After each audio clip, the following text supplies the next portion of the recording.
For more latest videos and updates, please subscribe our channel and hit the bell icon.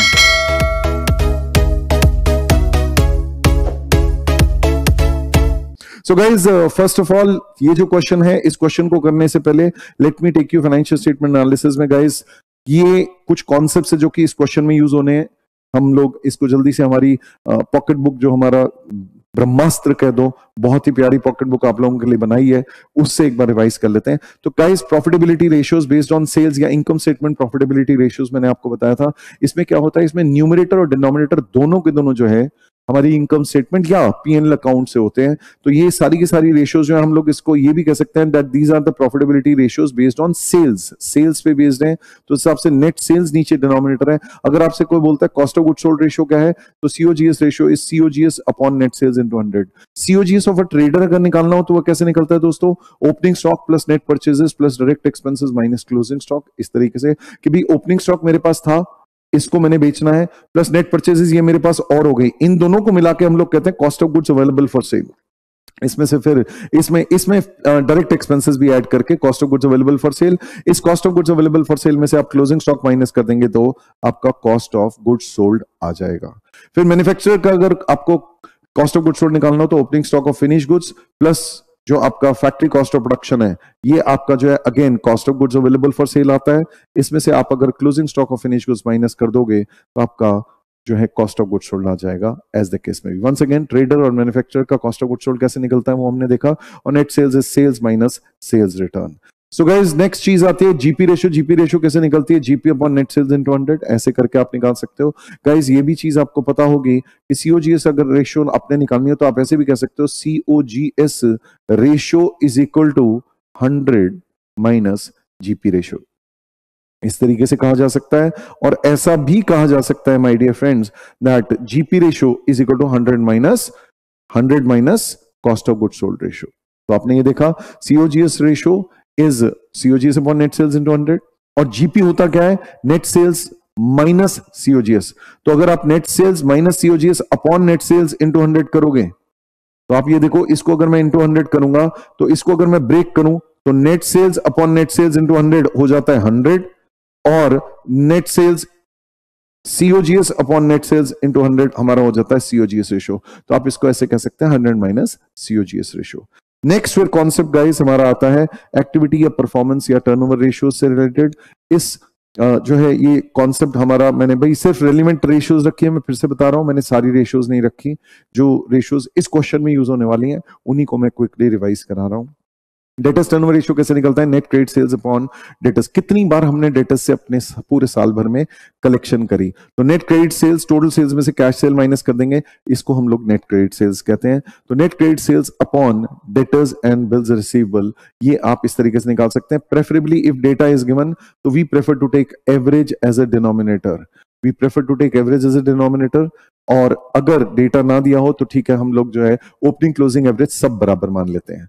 Stock turnover ratio, inventory turnover ratio, COGS या cost of sales, financial accounts में ये synonymously use किए जाते हैं, upon जो भी है हमारा स्टॉक टर्नओवर रेशियो जो है अगर आपको निकालना है, divide by stock in trade. Once again, if COGS नहीं निकल सकता तो सेल्स लेना, वैसे जनरली सीओजीएस निकल पाता है तो उस केस में कॉस्ट ऑफ गुड्स सोल्ड या cost of sales financial accounting में जो है वो सिनोनिमस माना जाता है। तो फाइनेंशियल अकाउंटिंग की ही टर्म्स हम लोग जो है फाइनेंशियल स्टेटमेंट एनालिसिस में यूज कर रहे हैं, क्योंकि अकाउंट्स को ही एनालाइज कर रहे हैं, रेशियोज जो निकाल रहे हैं फाइनेंशियल स्टेटमेंट से ही निकाल रहे हैं। ये जो स्टॉक इन ट्रेड है, if the data is given for average we should prefer to take average, if not then we should take closing stocks. अब बढ़ते हैं आगे।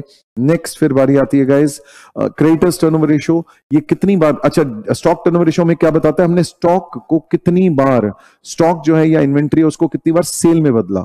ठीक है जी। डेटर्स टर्नओवर रेशियो ये बताता है हमने कितनी बार डेटर्स से पूरे साल में कलेक्शन करी, और क्रेडिटर्स टर्नओवर रेशियो हमें ये बताता है कि हमने अपने क्रेडिटर्स को कितनी बार पेमेंट करी साल भर में। तो again creditors and bills table जो है ये हमारा डिनोमिनेटर है।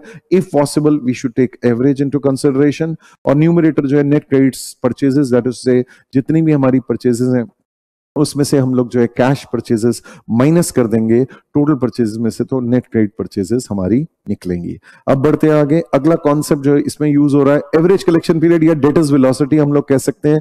एवरेज कलेक्शन पीरियड या डेटर्स वेलोसिटी कैसे निकलता है? सिंपल सी बात है, 360 डेज अगर डेज में निकालना है, मंथ्स तो 12, वीक्स तो 52 weeks, divide by debtors turnover ratio. या फिर आप ऐसे भी कह सकते हैं debtors, again preferably if the data is given average, great, debtors and bills receivable divide by net credit sales into 360, 12 या 52। क्योंकि देखो आपका ये डेटर्स टर्नओवर रेशियो होता क्या है? Net credit sales divide by average debtors. So my dear friends, अगर आप 360 या 12 या 52 डेज, मंथ्स या वीक्स ऐसे करते हो तो इसको न्यूमरेटर में ले जाओगे तो आप क्या कहोगे? Debtors bills receivable divide by credit sales into 360, 12, 52 as the case में भी। आगे बढ़ते हैं। नेक्स्ट फिर बारी आती है एवरेज इन्वेंट्री कन्वर्जन पीरियड या होल्डिंग पीरियड हमारा कैसे निकलता है? 360, 12 या 52 जो है हमारा, ये हमने न्यूमरेटर लिया। अगेन ये हमारा जो डेटर्स वेलोसिटी है या डेटर्स का होल्डिंग पीरियड है, एवरेज कलेक्शन पीरियड है, कितने दिन या कितने महीने या कितने वीक्स में हमने अपने डेटर से कलेक्शन करी। और एवरेज इन्वेंट्री होल्डिंग पीरियड या कन्वर्जन पीरियड कैसे निकलता है? हमने कितने पीरियड में अपने फिनिश गुड्स या जैसा भी हमारा स्टॉक, उसको कितने पीरियड में हमने जो है गुड्स सोल्ड में या सेल्स में बदला। तो 360, 12 या 52 divide by stock turnover ratio. Again वही कॉन्सेप्ट है, इसी चीज को स्टॉक टर्नओवर रेशियो को हम लोग एवरेज स्टॉक डिवाइड बाय जो है सीओजीएस अपॉन एवरेज स्टॉक कह सकते हैं। वो सीओजीएस अपॉन एवरेज स्टॉक कह सकते हैं। तो accordingly COGS upon average stock, तो एवरेज स्टॉक जो है ऊपर चला जाएगा। तो एवरेज स्टॉक, ये एवरेज स्टॉक आ गया इंटू 360, 12 या 52 डिवाइड बाय सीओजीएस, ऐसे करके आप इसे निकाल सकते हो। नेक्स्ट फिर बारी आती है guys average payment period. Average payment period कैसे निकाला जाता है? 360, 12 या 52। अगेन स्टॉक, ये जो हमारा था निकाला था हमने स्टॉक होल्डिंग पीरियड या स्टॉक वेलोसिटी, जैसा मर्जी कह दो, ये हमने कितनी दिन में या कितने महीने में या कितने वीक्स में हमने अपने स्टॉक को गुड सोल्ड में कन्वर्ट किया। Then average payment period, average payment period हमें क्या बताता है? हमने अपने क्रेडिटर्स या सप्लायर्स को कितने दिन या कितने महीने या कितने वीक्स में जो है पेमेंट करी, स्टॉक को कितने टाइम में कन्वर्ट किया, ये स्टॉक होल्डिंग पीरियड या स्टॉक वेलोसिटी कहलाता है। और अगर इसी तरीके से stock velocity period, velocity is the speed, कितनी स्पीड से कितने दिनों में जो आप उसको पेमेंट जो स्टॉक है उसको गुड सोल्ड में कन्वर्ट कर रहे हो। और एवरेज पेमेंट पीरियड हमने कितने दिन महीने या वीक्स में अपने क्रेडिटर्स को पेमेंट करी। तो this divide by creditors turnover ratio. Creditors turnover ratio is again net credit purchases divide by average creditors. तो एवरेज क्रेडिटर्स ऊपर चला जाएगा, this is average creditors and bills payables divide by net credit purchases into 12, 360 and 52। आगे फिर बढ़ते हैं guys liquidity ratios. एक liquidity ratio होती है current ratio, current assets upon current liability. Ideal 2:1 होती है, आपको नॉलेज होनी चाहिए। इस क्वेश्चन में इसका कोई यूज नहीं है कि 2:1 होनी चाहिए आइडियल।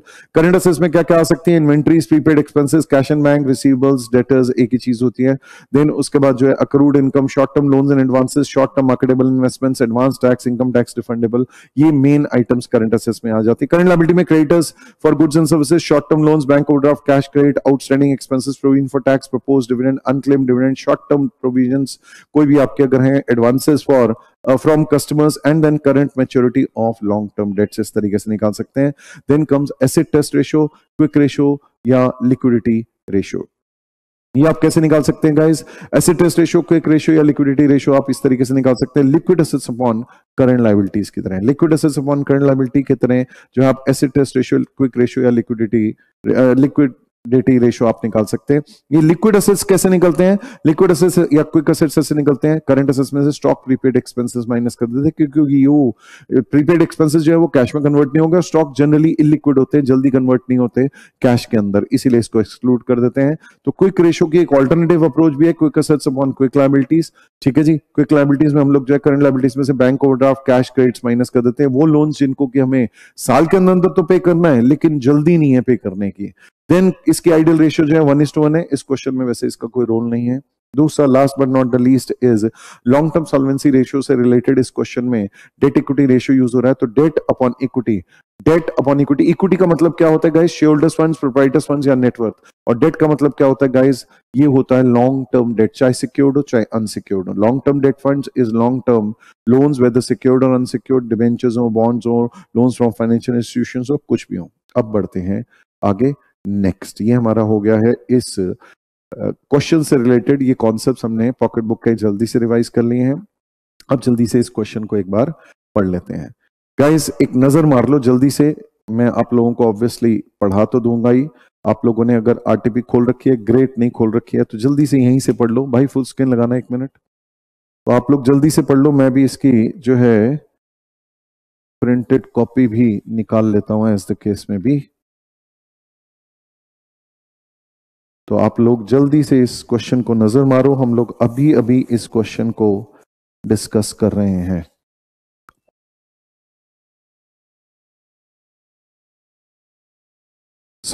बड़ा ही सिंपल सवाल है, बड़ा ही इजी सवाल है।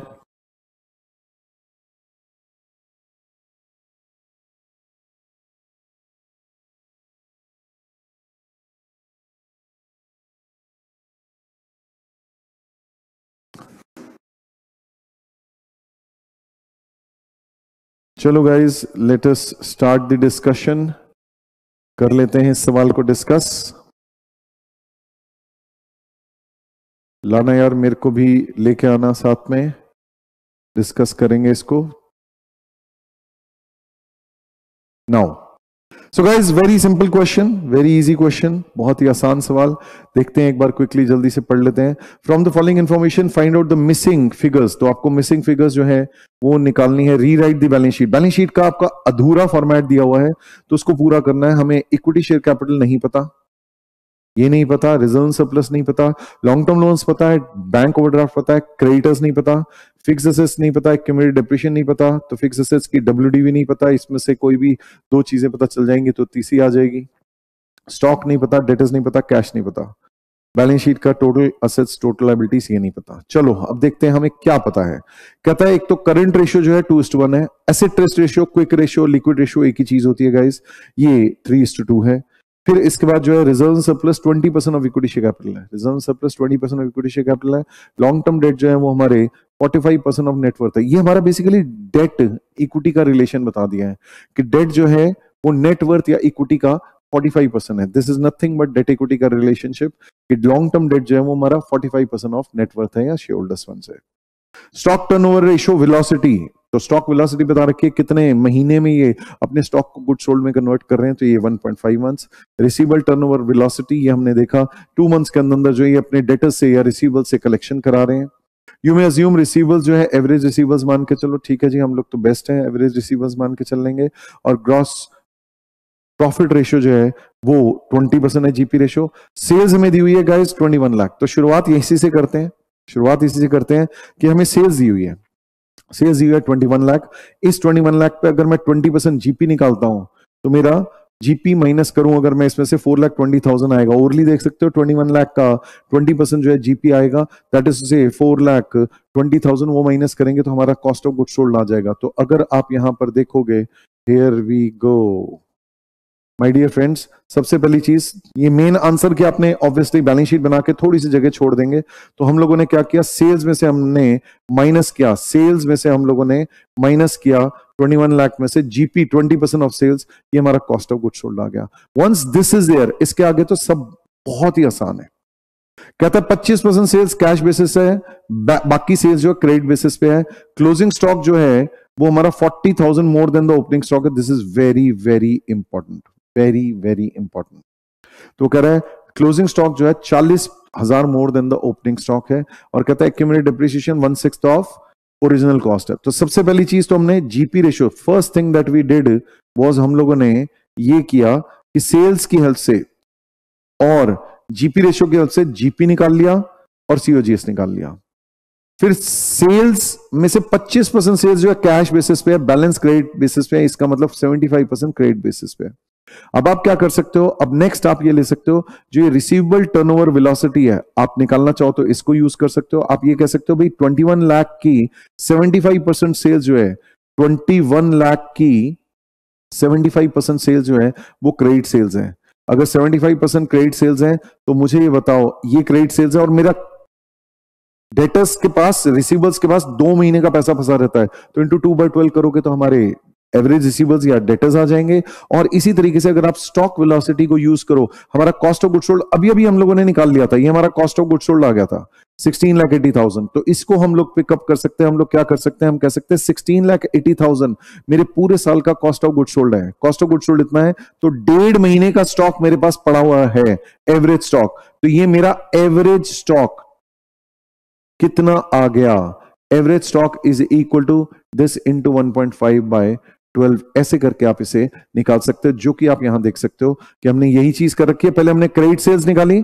क्रेडिट सेल्स कैसे निकाली, क्रेडिट सेल्स ऐसे निकाली, 21 लाख का 75%, फिर इंटू 2/12 कर दिया, ये 262,500 आ गया। और फिर इसके बाद जो है एवरेज स्टॉक निकाला, कैसे, cost of good sold into stock velocity turnover velocity upon 12, ऐसे करके हम लोगों ने निकाला। तो ये हमारा 2,10,000 जो है ये आ गया। अब बढ़ते हैं आगे। ये हम लोगों ने वंस अगेन फर्स्ट नंबर हमने जीपी निकाला, ठीक है जी, जीपी निकाला। और ये मैं इसको ऐसे सेपरेट पेन से कह देता हूं। Number 1 I calculated what, I calculated GP. Number 2, I calculated cost of goods sold. Then I calculated third number credit sales. इस credit sales की हेल्प से मैंने जो है एज द केस में भी इस credit sales, ये जो मैंने निकाली थी credit sales, इसकी हेल्प से मैंने डेटर्स निकाले। फिफ्थ नंबर मैंने ये एवरेज स्टॉक निकाला। अब जब मेरा एवरेज स्टॉक आ गया है, उसने मेरे को क्या बोला है, closing stock is more than, closing stock is 40,000 more than the opening stock. इसका मतलब मैं ये कह सकता हूं my closing stock is equal to opening stock plus 40,000। Simple सी बात। तो आपका एवरेज स्टॉक कैसे निकलता है दोस्तों, एवरेज स्टॉक ऐसे निकलता है, एवरेज स्टॉक ऐसे निकलता है, opening stock plus closing stock divide by 2। अब क्लोजिंग स्टॉक की जगह पे यही वाली इक्वेशन लिख दो, ओपनिंग स्टॉक प्लस 40,000।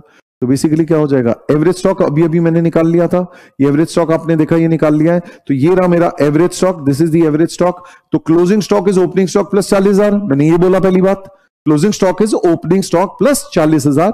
ये मेरा क्लोजिंग स्टॉक है, क्योंकि क्लोजिंग स्टॉक ओपनिंग स्टॉक से 40,000 ज्यादा है। तो अकॉर्डिंगली मैं कहता हूं average stock is opening plus closing divide by 2, या ऐसे कह दो एवरेज स्टॉक जो ये अभी अभी निकाला है 2,10,000 is equal to opening stock plus ये जो मैंने फिगर लिखी है क्लोजिंग स्टॉक की जगह रिप्लेस कर देते हैं, ओपनिंग स्टॉक प्लस 40,000 यहां पर ले लिया।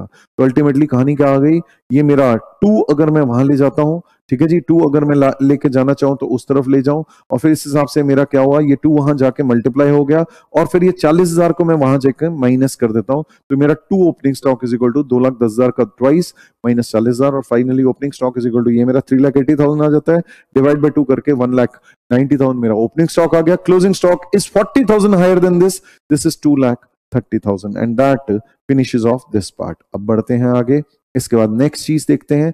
अगली चीज उसने मेरे को क्या बोली हुई है, अगली चीज उसने मेरे को दी हुई है ये गाइस, उसने मेरे को क्वेश्चन में बोला कि लॉन्ग टर्म डेट जो है 45% ऑफ नेटवर्थ है। अरे लॉन्ग टर्म डेट तो मेरे को क्वेश्चन में दिया हुआ है, लॉन्ग टर्म डेट तो ये रहा, long term loan, this long term loan is 45% of net worth. Net worth means shareholders funds. If this is 45%, what is net worth? This divide by 45% करेंगे तो हमारा net worth या shareholders funds जो है आ जाएगा इस केस में भी। तो ये मैंने कहा कि long term debt is equal to 45% of net worth, तो 6,75,000 rupees is 45% of net worth, या फिर आप ऐसे कह दो net worth is equal to 6,75,000 divide by 45% करोगे तो आपका 15 लाख आ जाएगा।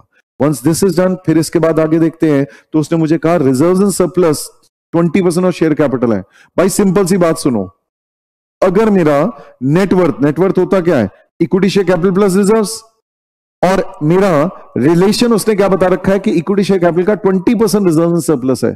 तो मैंने कहा कि ये रिजर्व जो है this is 20% of equity share capital, ये उसने क्वेश्चन में बोल रखा है। तो हमने कहा चल भाई equity share capital plus 20% of equity share capital is equal to 15 lakh, तो 1.2 equity share capital is equal to 15 lakh, तो equity share capital is equal to ये 1.2 वहां जाके डिवाइड होगा तो 12,50,000, और फिर इस 12,50,000 का आप 20% निकालोगे या 20% निकालोगे तो आपका 2,50,000 आ जाएगा। अगर आप इसकी बैलेंस शीट देखोगे तो बैलेंस शीट में हम लोगों ने जो है ये separately we have calculated these things separately, ये हम लोगों ने जो है 12,50,000 निकाल लिया है, ये 2,50,000 निकाल लिया है, और अभी अभी हमने ऊपर इवन जो है ये चीजें भी निकाल ली थी, डेटर्स और स्टॉक। क्लोजिंग स्टॉक मेरा कितना आया है, 2,30,000 आया है। इस 2,30,000 को भी यहां पर दिखा देता हूं, ये रहा मेरा डेटर्स 2,30,000, और स्टॉक भी हम लोगों ने जो निकाला था, अच्छा डेटर्स नहीं ये स्टॉक था, सॉरी, ये स्टॉक था, स्टॉक 2,30,000 था। आजा भाई, 2,30,000 मेरा स्टॉक है, क्लोजिंग स्टॉक, जो कि बैलेंस शीट में आता है, वो क्लोजिंग स्टॉक आता है। दूसरा मैंने अभी डेटर्स या रिसीवर्स निकाला था, ये रहा 262,500, ये मैंने 262,500 यहां पर और दिखा देना है, ये 262,500 मैंने और दिखा दिया। अब बढ़ते हैं आगे। इसके बाद अगली चीज क्या बोल रखी है गाइस, लेट्स रीड फर्दर। अब उसने आगे और चीज क्या बता रखी है, current ratio is 2:1 and asset test ratio is 3:2। Now this is very interesting. इसको हम लोग कैसे डील कर सकते हैं, बड़े सिंपल तरीके से डील कर सकते हैं, ऐसे डील कर सकते हैं।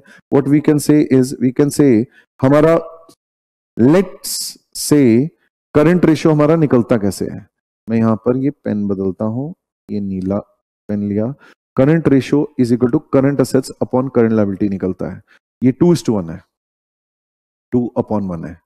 और लिक्विड रेशियो या asset test ratio, asset test ratio कैसे निकलता है, लिक्विड असेट्स या quick assets upon current liability करके निकलता है 3:2 या 1.5:1 कह दो, एक ही बात है। 3:2 और 1.5:1 एक ही चीज होती है।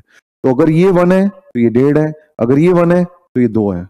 सिंपल सी बात, करंट लायबिलिटी के 2 गुना ये है, करंट लायबिलिटी के जो है 1.5 गुना ये है लिक्विड एसेट्स। अब आपको ये तो शायद आइडिया होगा ही, अभी हम लोगों ने देखा ही था, मैंने आपको बताया ही था कि लिक्विड एसेट्स कैसे निकलता है। Liquid assets is equal to current assets minus stock. यहां कोई प्रीपेड एक्सपेंसेस तो है ही नहीं, स्टॉक माइनस प्रीपेड एक्सपेंसेस होता है। इस बैलेंस शीट में तो कोई प्रीपेड एक्सपेंसेस है ही नहीं, सिर्फ स्टॉक है। तो अकॉर्डिंगली हमने क्या कहा, हमने ये कहा भाई सुनो, liquid assets is equal to current assets minus stock, ऐसा कहा। अब पहली चीज मैंने कहा लेट्स टेक, आप चाहो तो ऐसे सवाल हमने कई बार ऐसे क्वेश्चंस किए हुए हैं, हम ऐसी सिचुएशन में क्या कह देते हैं, लेट करंट लायबिलिटी भी एक्स, इस तरीके से कह देते हैं। करंट लायबिलिटी अगर एक्स है तो करंट एसेट्स जो है ट्वाइस ऑफ एक्स हो गया, लिक्विड एसेट्स जो है 1.5 टाइम्स ऑफ एक्स हो गया। इस हिसाब से हमारे करंट एसेट्स 2.2x माइनस जो है, आपको स्टॉक मुझे नहीं पता, स्टॉक मैंने अभी क्लोजिंग स्टॉक निकाल रखा था, वो लिख दूंगा, और liquid assets is equal to 1.5x। ठीक है जी, तो 1.5x is equal to 2x minus stock. Stock मेरे को पता है, स्टॉक अभी अभी मैंने निकाल दिया था। कितना निकाला था क्लोजिंग स्टॉक, 2,30,000 निकाला था। इस 2,30,000 को मैं यहां इस तरफ ले जाता हूं, इस तरफ, और इसको यहां ले जाता हूं, तो 0.5x। अगर आप देखोगे मैथमेटिकली मैंने बड़ी सुंदर प्रेजेंटेशन दी, मैंने कहा current assets upon current liability 2:1 है, current assets upon current liability 2:1 है। Quick assets upon current liability जो है 1.5:1 है। फिर हमने क्या कहा, let current liability be X, तो current assets twice of X हो गया, क्विक एसेट्स या लिक्विड एसेट्स जो है 1.5x हो गया। तो current assets minus quick asset जो है स्टॉक होता है, क्लोजिंग स्टॉक मेरा 2,30,000 आया हुआ है, तो 2x माइनस 1.5x that is 0.5x is equal to 2,30,000। तो x या current liability is equal to 2,30,000 upon 0.5 that is 4,60,000 rupees. ये मैंने जो है करंट लायबिलिटीज निकाल दिया। गाइस मजे की बात क्या है, अगर मेरी टोटल करंट लायबिलिटीज इन दोनों का सम 4,60,000 है, और इस 4,60,000 में से 60,000 अगर बैंक ओवरड्राफ्ट है, तो मेरा क्रेडिटर्स कितना हुआ दोस्तों, 4 लाख हुआ। तो क्रेडिटर्स मेरे 4 लाख आ गए। ये क्रेडिटर्स 4 लाख आने के बाद मेरी तो liability side of balance sheet पूरी बन गई भाई। ये 15 लाख, ये 675, ये 60,000 और ये 4 लाख। तो इस हिसाब से अगर आप देखोगे तो हम लोग क्या कह सकते हैं, सुनो मेरी बात। अब पहली चीज तो क्या है, अभी आप इसकी हेल्प से करंट एसेट्स भी निकाल सकते हो। Current assets is twice of 4,60,000। जो करंट लायबिलिटीज आपकी आई है 4,60,000 आई है, तो इसका ट्वाइस। अगेन मैं अगर चलता हूं तो ये मेरा कितना आ गया गाइस, 9,20,000। तो अगर ये 9,20,000 है इन तीनों का टोटल, तो इस 9,20,000 में से ये दोनों माइनस कर दो, 2,30,000, 2,30,000 एंड 262,500 माइनस कर दो, तो ये आपका माइनस करके जो आएगा, दिस इज योर कैश 427,500। ये हमने यहां का कैश निकाल दिया 4,27,500। मजे की बात क्या, मेरी बैलेंस शीट का टोटल आ चुका है, मेरी बैलेंस शीट का टोटल आ चुका है, क्योंकि मेरी लायबिलिटी साइड आ चुकी है। तो मैं अगर कहूं, ये मैं ऑलरेडी कैलकुलेशंस करवा चुका हूं, मेरी टोटल लायबिलिटी और टोटल एसेट्स बराबर होते हैं। मेरी टोटल लायबिलिटी पे क्या क्या आ रहा है, ये देखो मेरी टोटल लायबिलिटी में क्या क्या आ रहा था, 12,50,000 plus 2,50,000 plus 675 plus 60,000 plus 4 lakh. तो यही चीजें मैंने ये लायबिलिटी साइड की लिख दी कि भाई ये तो मेरी liability side of balance sheet हो गई। अब is equal to total assets. Total assets में क्या आएगा, टोटल एसेट्स में अगर आप देखोगे तो मेरा ये नेट फिक्स एसेट्स प्लस ये मेरे सारे करंट एसेट्स। तो अकॉर्डिंगली यही वाली चीज मैंने बोली, फिक्स एसेट्स प्लस ये तीनों करंट एसेट्स, ये आ गया मेरा। तो ये बराबर होने चाहिए, इस हिसाब से अब मैं क्या करूं, मेरा फिक्स एसेट्स का नेट वैल्यू बच जाएगा, मैं इन सबको वहां ले जाके माइनस कर दूंगा। तो अकॉर्डिंगली मैंने क्या कहा, 26,35,000 ये मेरे बैलेंस शीट की लायबिलिटी साइड का टोटल आ रहा है। This is 26,35,000। ये 26,35,000 should be equal to this also should be 26,35,000। तो अगर ये मेरी आ गई है, इसमें से अब मैं ये सब माइनस कर दूं तो मेरे फिक्स एसेट्स आ जाते हैं 17,50,000। Net WDV of fix asset is 17,50,000। तो ये मैंने निकाल दिया 17,15,000। अब मजे की बात ये अगर आ गया, उसने मेरे को डेप्रिसिएशन के बारे में क्या बोला हुआ है, depreciation is 1/6 of original cost of asset. Depreciation is original cost of asset का 1/6। बड़ी सिंपल सी बात है। तो अगर ये लेट्स से 100 रुपए होता तो इसमें 1/6 मीन 16.66 कट जाता, तो ये मेरा 83.33 बचता। अब इस हिसाब से आप क्या कर सकते हो, आप चाहो तो ये निकाल सकते हो, आप चाहो तो वो निकाल सकते हो, मर्जी आपकी, आप जैसे मर्जी करो। 17,15,000 डिवाइड बाय 83.33% कर सकते हो। ठीक है जी। इस हिसाब से आप चाहो तो इनका रिलेशन अगर देखें तो guys what is the relation, ये इसका 1/6 है, ये इसका 1/6 है। तो कहने का मतलब, take an example, let's say ये इस हिसाब से अगर मैं इसको लिखूं अलग पेन से, तो ये 5 है, ये 1 है, तो ये 6 है, ये इसका 1/6 है। इस हिसाब से आप अगर करना चाहो तो कर सकते हो। ये हमारा आ चुका है, तो इंटू 6/5 करके आप चाहो तो कॉस्ट निकाल सकते हो, या इंटू 1/5 करके आप ये निकाल सकते हो। तो हम लोगों ने क्या किया, हम लोगों ने 6/5 करके इसकी ग्रॉस वैल्यू निकाल दी, 6/5 करके ग्रॉस वैल्यू निकाल दी। 17,15,000 इंटू 6/5 किया, 20,58,000 आया। और 20,58,000 अगर ग्रॉस वैल्यू आ गई, इसमें डिवाइड बाय 6 करके 343 निकाल दिया। तो ये 343 और ये 2058, ये हम लोगों ने यहां लिख दिया 20,58,000। ये तो मेरा ग्रॉस या कॉस्ट ऑफ फिक्स्ड एसेट्स है। और 3,43,000 ये रहा नेट। 3,43,000 डेप्रिसिएशन माइनस करके नेट 17,15,000, और ये हमारा समाप्त हो गया है ये सवाल। तो this is a very very interesting, very easy question. कोई हाई फाई नहीं है, बट अ गुड क्वेश्चन है। I will surely say it's a nice problem and you should obviously try it on your own as well.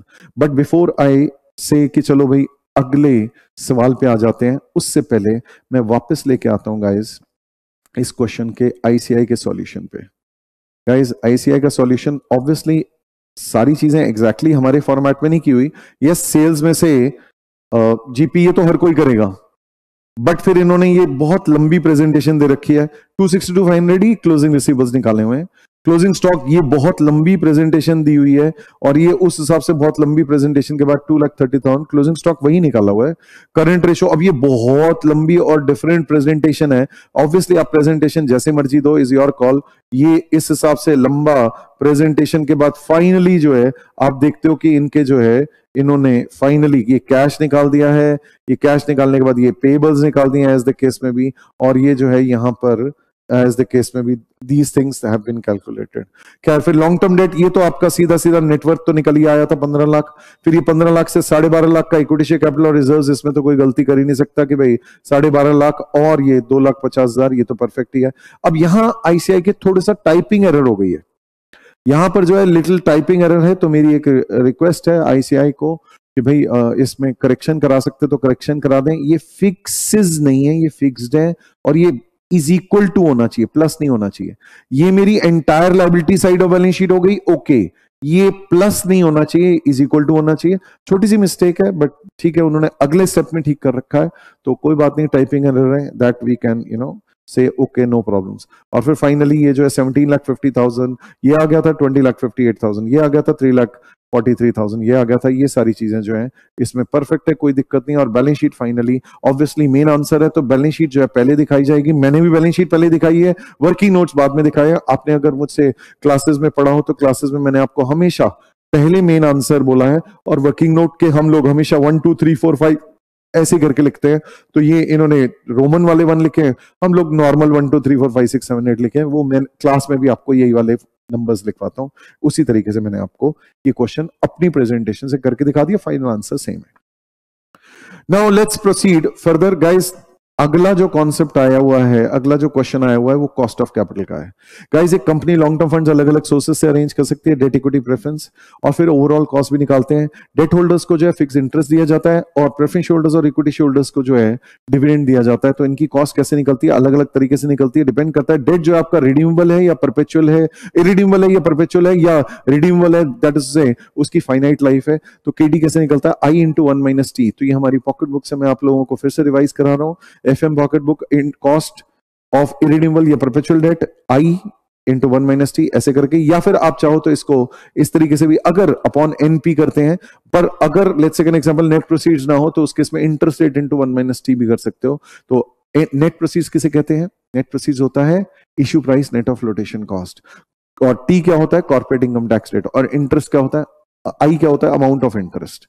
Cost of renewable debt का जो equation है वो कैसे निकलता है, I into 1 minus T plus RV minus NP upon N whole divide by NP plus RV divide by 2 ऐसे करके। RV stands for renewable value, आई तो वही है इंटरेस्ट अमाउंट, टी वही है tax rate, RV minus NP net proceeds है ये, और नेट प्रोसीड्स ये divide by N, N number of years to maturity है, ये हम लोगों ने देखा कॉस्ट ऑफ डेट। फिर आगे बढ़ते हैं, अगला concept cost of preference share अगर हो तो डी अपॉन एनपी ये परपेचुअल या इरिडीमेबल का होता है, और रिडीमेबल का आप किस तरीके से निकाल सकते हो, D plus RV minus NP upon N whole divide by NP plus RV divide by 2। इस तरीके से जो है गाइस आप cost of redeemable preference shares निकाल सकते हो। नेक्स्ट कॉस्ट ऑफ इक्विटी अगर देखें तो कॉस्ट ऑफ इक्विटी का इस सवाल में कौन सा मॉडल लग रहा है, वो लग रहा है डिविडेंड्स ग्रोथ मॉडल।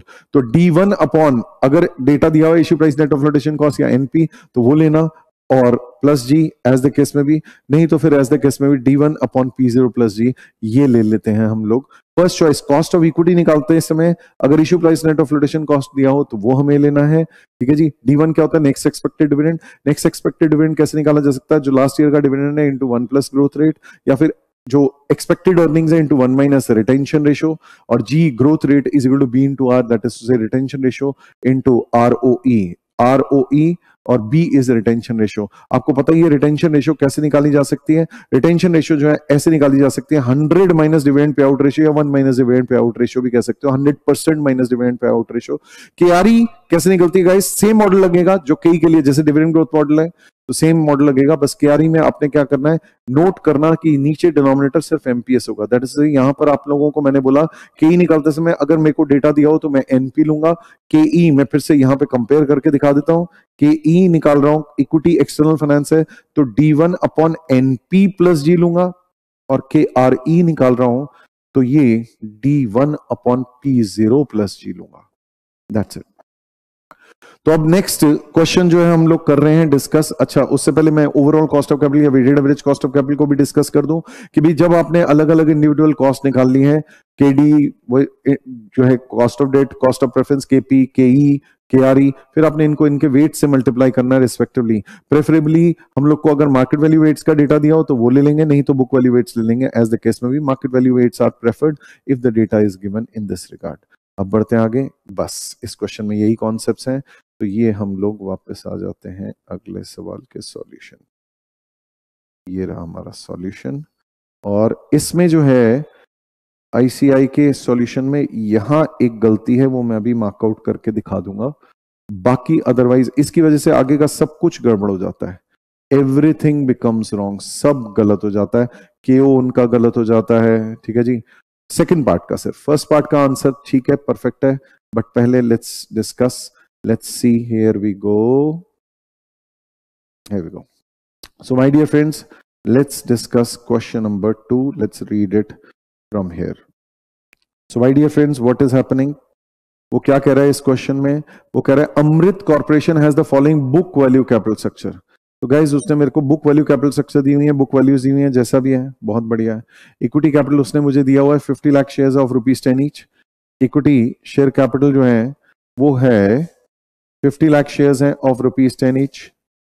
तो इसका मतलब क्या हो गया, ये हमारा हो गया 5 करोड़ रुपए का इक्विटी शेयर कैपिटल। चलो तो 5 करोड़ या 500 लाख का हमारा इक्विटी शेयर कैपिटल हो गया। अब बढ़ते हैं आगे, इससे नेक्स्ट क्या है गाइस, 15% प्रेफरेंस शेयर्स हैं, 50,000 शेयर्स ऑफ रुपीज 100 ईच, तो ये 50 लाख हो गया। ऐसे केस में रिटेन अर्निंग दी है 4 करोड़ रुपए की। डिवेंचर्स दिए 14% रेट ऑफ इंटरेस्ट के 2.5 लाख डिवेंचर्स ऑफ 100 ईच, तो ये 2.5 करोड़ हो गया। टर्म लोन्स दिए हुए आपको 4 करोड़ के। द कंपनीज का लास्ट ईयर का अर्निंग, तो ये ईपीएस जीरो बोल सकते हो या ई जीरो कह सकते हो, आपकी मर्जी है। You can call it E zero या EPS zero, EPS of last year या ई जीरो जैसा मर्जी कह दो। ये 5 रुपए था, was ₹5। The company maintains a dividend pay out ratio, dividend pay out ratio कितना रख रहे हैं 60%। तो इसका अगर 5 रुपए का 60% निकालोगे तो ये आपका जो है डी जीरो निकलेगा। D zero will be equal to EPS of last year या E zero into dividend pay out ratio. ऐसे करके आप निकाल सकते हो। एंड रिटर्न ऑन इक्विटी या आर जो है वो 10% दिया हुआ है, ये ग्रोथ रेट के लिए दिया हुआ है ऑब्वियसली। तो रिटेंशन रेशियो ये जो है अगर आपको निकालनी है, इफ यू गाइस रिमेंबर, तो बहुत अच्छी बात है, b retention ratio is 1 minus dividend pay out ratio. Dividend pay out ratio कितनी है 40%, या 100 minus dividend pay out ratio, ऐसे 100 माइनस 40% कह दो तो इज इक्वल टू, सॉरी 60% कह दो, ये हमारी डिविडेंड पे आउट रेशियो 60% थी, तो ये मेरी रिटेंशन रेशियो जो है 40% हो गई। ये मेरा खत्म हो गया इसका। Once I have calculated B, फिर मैं क्या कर सकता हूं, G निकाल सकता हूं। G is equal to B into R। ये मेरा B कितना है गाइस 40% है, इंटू R कितना है गाइस, ये R देखो ये रहा 10%, तो 40% of 10% is equal to 4%। Simple है। आगे बढ़ते हैं। Market price per share is 20.8, तो इसको हम लोग P0 कहते हैं। तो अभी आप इसी से, यहीं से T1 upon P0 plus G तो निकाल ही लोगे। लास्ट ईयर का EPS into dividend pay out ratio, ये 5 रुपए का 60%, ये मैंने 3 रुपए निकाल दिया। बी इंटू आर, या बी को हम लोग ऐसे भी कह सकते हैं 1 माइनस रिटेंशन रेशियो या 100 माइनस रिटेंशन रेशियो, जैसा भी है 40% इंटू 10% आर दिया हुआ है, तो ये आपने 4% निकाल लिया। D1 अगर देखेंगे तो D0 इंटू 1 प्लस जी। D0 हमारा कितना है, वो हमने ये 3 रुपए निकाला है। आर जी हमने कितना निकाला है, ये 4% निकाला है, तो 3 रुपए का 104% 3.12, ये हमने D1 निकाल दिया। D1 अपॉन P0 प्लस जी, तो ये D1 ये रहा, P0 हमारा 20.8 है, प्लस जी जो है 0.04 ग्रोथ रेट जैसा भी है, ये आपका KE आ गया। इतना तो बड़ा सिंपल, बेसिक, आसान, कुछ भी नहीं था इसमें। आगे फिर बढ़ते हैं। आगे कहता है, सुनो यार, पेन बदलता हूं। आगे कहता है कि सुनो यार, प्रेफरेंस शेयर्स हैं जो कि रिडीमेबल आफ्टर 10 इयर्स हैं, तो ये n नंबर ऑफ इयर्स हो गए। करंटली सेलिंग फॉर 90 पर शेयर, 90 रुपए के बिक रहे हैं। दैट इज टू से, ये इसको मैं कह देता हूं, जैसे करंट मार्केट प्राइस है, इसको हम NP की तरह ले लेते हैं कि ये नेट प्रोसीड्स है। अब अगर मेरे को बोलें कि यार प्रेफरेंस शेयर्स के रिडीमेबल वैल्यू बताओ, तो भाई 10 साल बाद रिडीम होने ये प्रेफरेंस शेयर्स, तो 10 साल बाद रिडीम होने कितने के होने भाई, फेस वैल्यू के होने होंगे, तो ये हो जाएगा हमारा RV। और ये हमारा जो है 100 रुपए पे अगर मेरे को निकालना है, तो D प्रेफरेंस डिविडेंड PD जो है वो मेरा हो जाएगा कितना, 15 रुपए। 100 रुपए का 15%। तो आप लोगों को KP तो निकालना आता ही है। ये मैंने N लिख दिया 10 ईयर्स, ये NP लिख दिया 90, प्रेफरेंस डिविडेंड 15 रुपए निकाल दिया, RV ये लिख दिया। फिर मैंने कहा PD plus RV minus NP upon N whole divide by NP plus RV divide by 2, 15 plus 100 minus 90 upon 10 years, 100 plus 90 divide by 2, ऐसे करके हमने निकाला, तो ये KP निकाल दिया। इट इज परफेक्ट, इसमें कोई दिक्कत नहीं है, मस्त है, रापचिक है। आगे फिर बारी आती है अगली चीज की। अगली चीज कहते हैं, ये मैं पेन बदल देता हूं, अब डेट की बारी आ रही है। ये लो जी, डेट की बारी आ रही है। तो डेट में कह रहे हैं डिवेंचर्स जो है रिडीमेबल आफ्टर 6 इयर्स है, तो ये इसका N है, डिवेंचर्स का N है। और करेंटली सेलिंग एट दिस, तो ये मार्केट प्राइस है, उसको हम नेट प्रोसीड्स का नेक्स्ट बेस्ट लेते हैं, ये NP है। और इनकम टैक्स रेट या जिसे कहते हैं T, ये मेरा है 40%। So my dear friends, in this case what you can do is you can do like this, कि ये हमारा जो है डिवेंचर्स जो है ये 14%, ये हो गया हमारा इंटरेस्ट रेट, ठीक है जी। 100 रुपए का जो है हमारा ये RV मानेंगे इसको, रिडीमेबल वैल्यू कुछ नहीं बताई हुई, तो भैया 6 साल बाद रिडीम करना है, कितने का, पार का होगा, तो ये RV हो गया इस केस में भी। तो अगेन KD कैसे निकलता है आपको, ये N 6 साल, NP 75, इंटरेस्ट 14 रुपए, RV 100 रुपए, टैक्स रेट ये छोटा वाला T लिख देता हूं इसको, ठीक है जी। तो ये हमारा जो है 40% हो गया। I into 1 minus T plus RV minus NP upon N whole divide by RV NP divide by 2। तो इस हिसाब से हम लोगों ने लिखा 14। ये 14 मैं पहले आप लोगों को ये दिखा दूं, मैंने इंटरेस्ट रेट ये लिया है 14% ऑफ 100 रुपए, I इज इक्वल टू 14। तो 14 into 1 minus 0.4 plus 100 minus 75 divide by 6, whole divide by 100 plus 75 divide by 2, तो ये हम लोगों ने 14.37% निकाल दिया है। इसके बाद फिर बारी आती है हमारा जो डेट है, मेन डेट, वो डेट कितना है, ये रहा हमारा मेन डेट, ये रहा हमारा मेन डेट।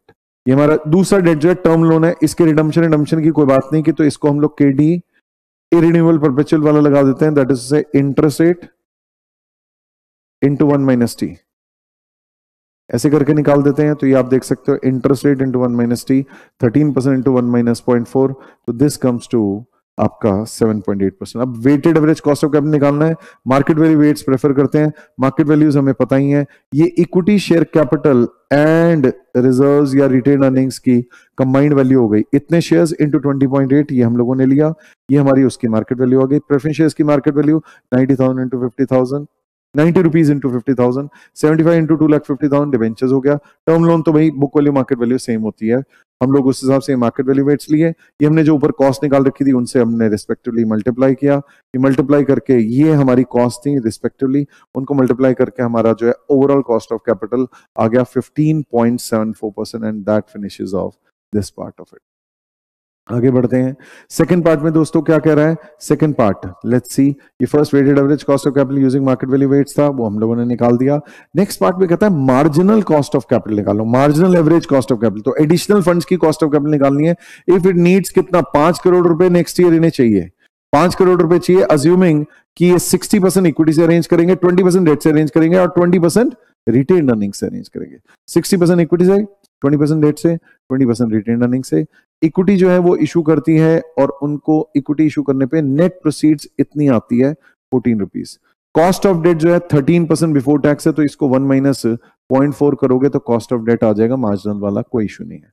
और फिर उसके बाद जो है वो कह रहा है बिफोर टैक्स इतना अप टू 4 लाख। अरे वाह, ये तो फिर भाई कहानी बदल दी उसने।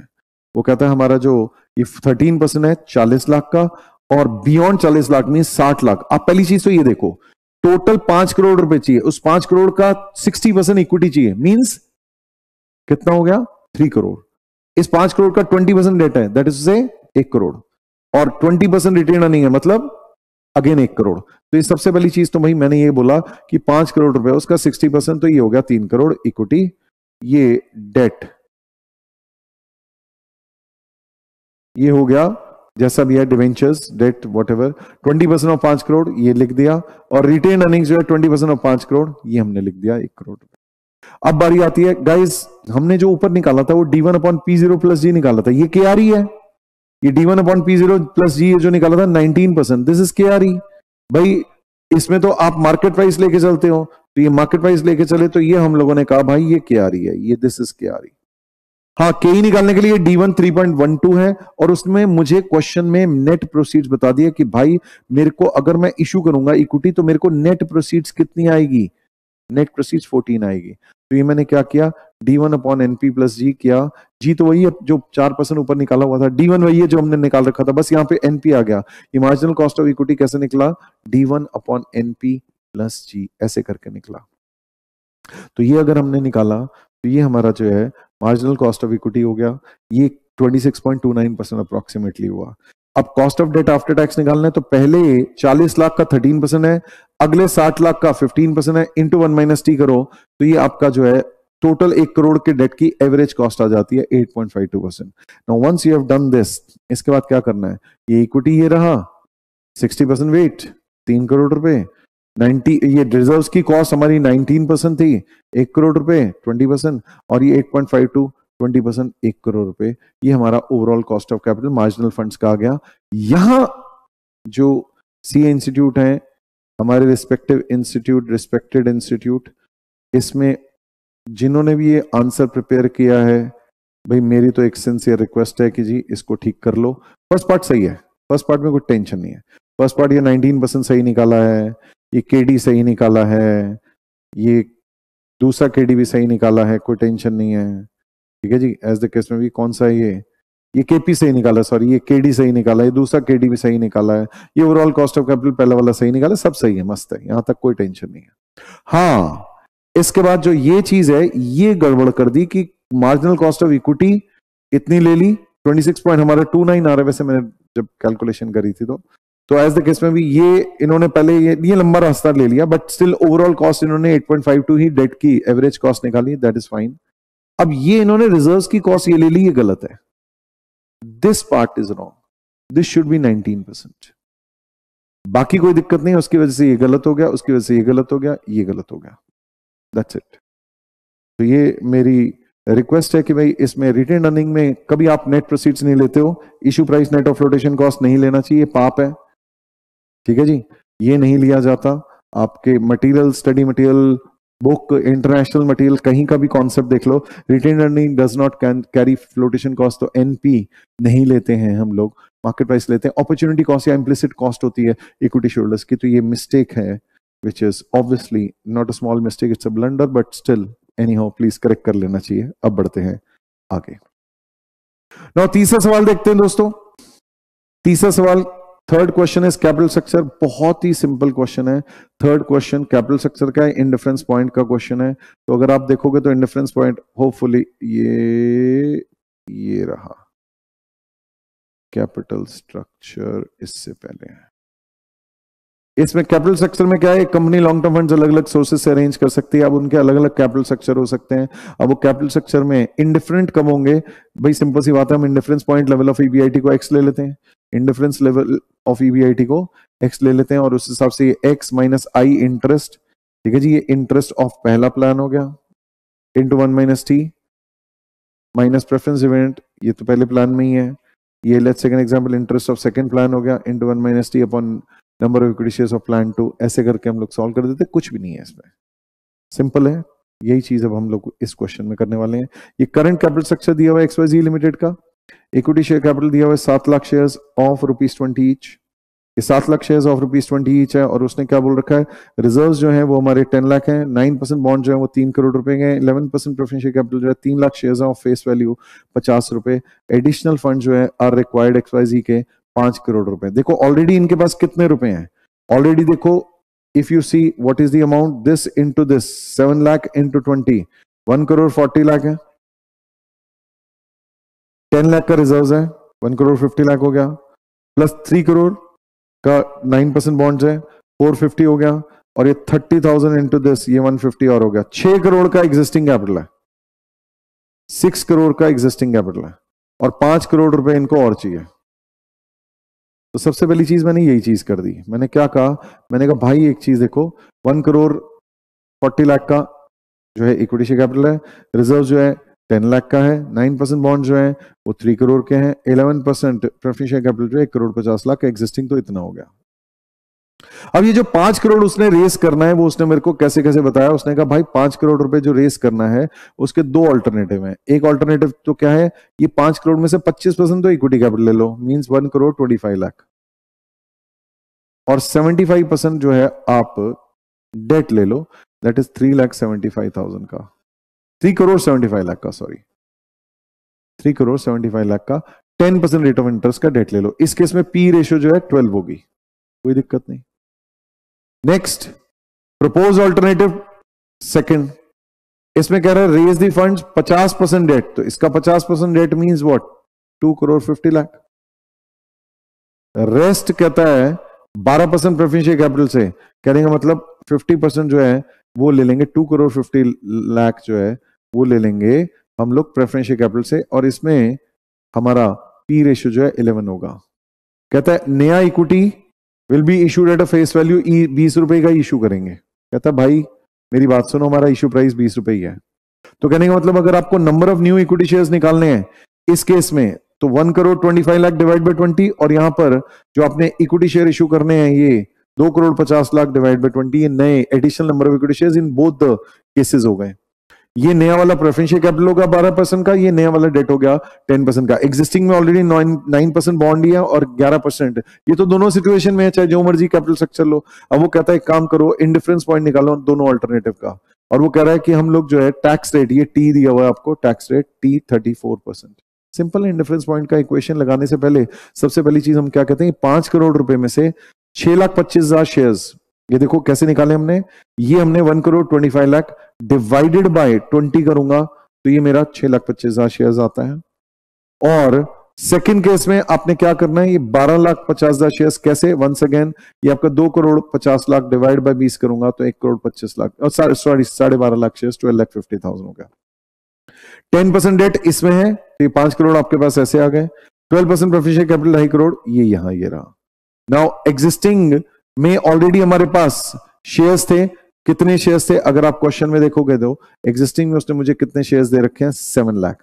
7 लाख के बाद अगर आपके पास ये 6,25,000 और शेयर्स हो गए, ठीक है जी, अगर आपके पास 7 लाख शेयर्स ऑलरेडी थे, ये आप ऐसे कह सकते हो 7 लाख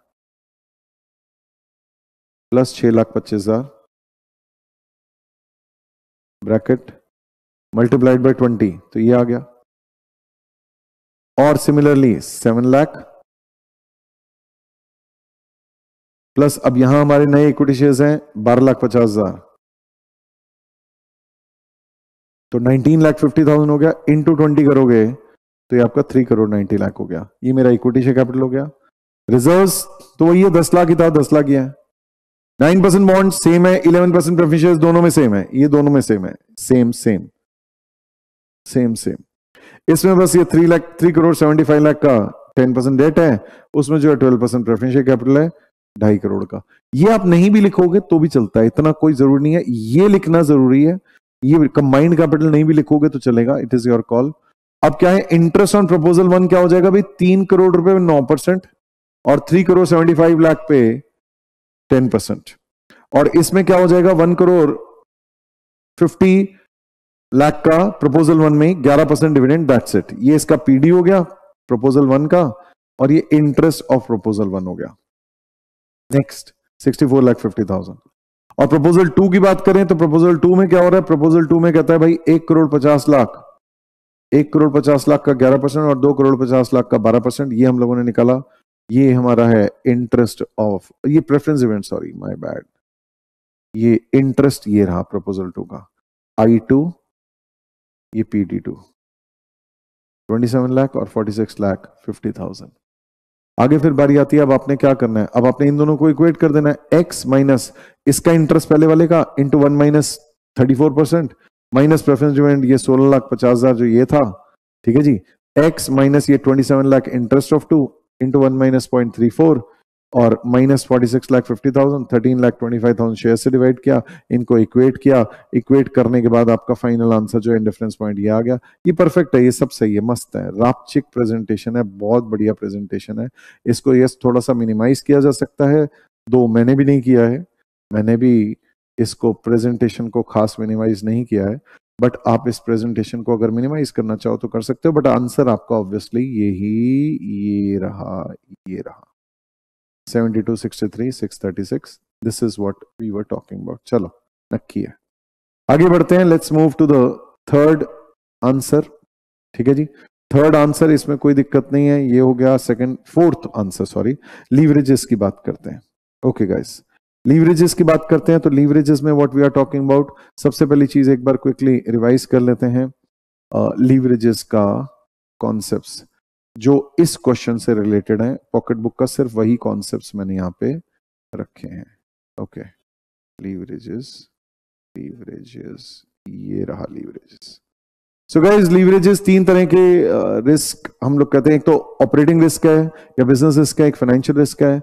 तो डिग्री ऑफ ऑपरेटिंग लीवरेज से ऑपरेटिंग रिस्क को मेजर किया जा सकता है, डिग्री ऑफ फाइनेंशियल लीवरेज से जो है फाइनेंशियल रिस्क को मेजर किया जा सकता है, और टोटल या कंबाइंड रिस्क को डिग्री ऑफ कंबाइंड लीवरेज या डिग्री ऑफ टोटल लीवरेज से मेजर किया जा सकता है। इनकम स्टेटमेंट आप ऐसे बनाते हो, sales minus variable cost is contribution, minus fix cost is EBIT, interest minus करते हो ईबीटी, टैक्स माइनस करते हो ईएटी, इसमें से प्रेफरेंस डिविडेंड अगर है तो वो माइनस करते हो ईएई, नंबर ऑफ इक्विटी शेयर्स से डिवाइड करते हो तो ईपीएस। अल्टीमेटली क्या है, हम लोग कंट्रीब्यूशन डिवाइड बाय ईबीआईटी करके ये डीओएल निकालते हैं, ये रहा हमारा कंट्रीब्यूशन अपॉन ईबीआईटी।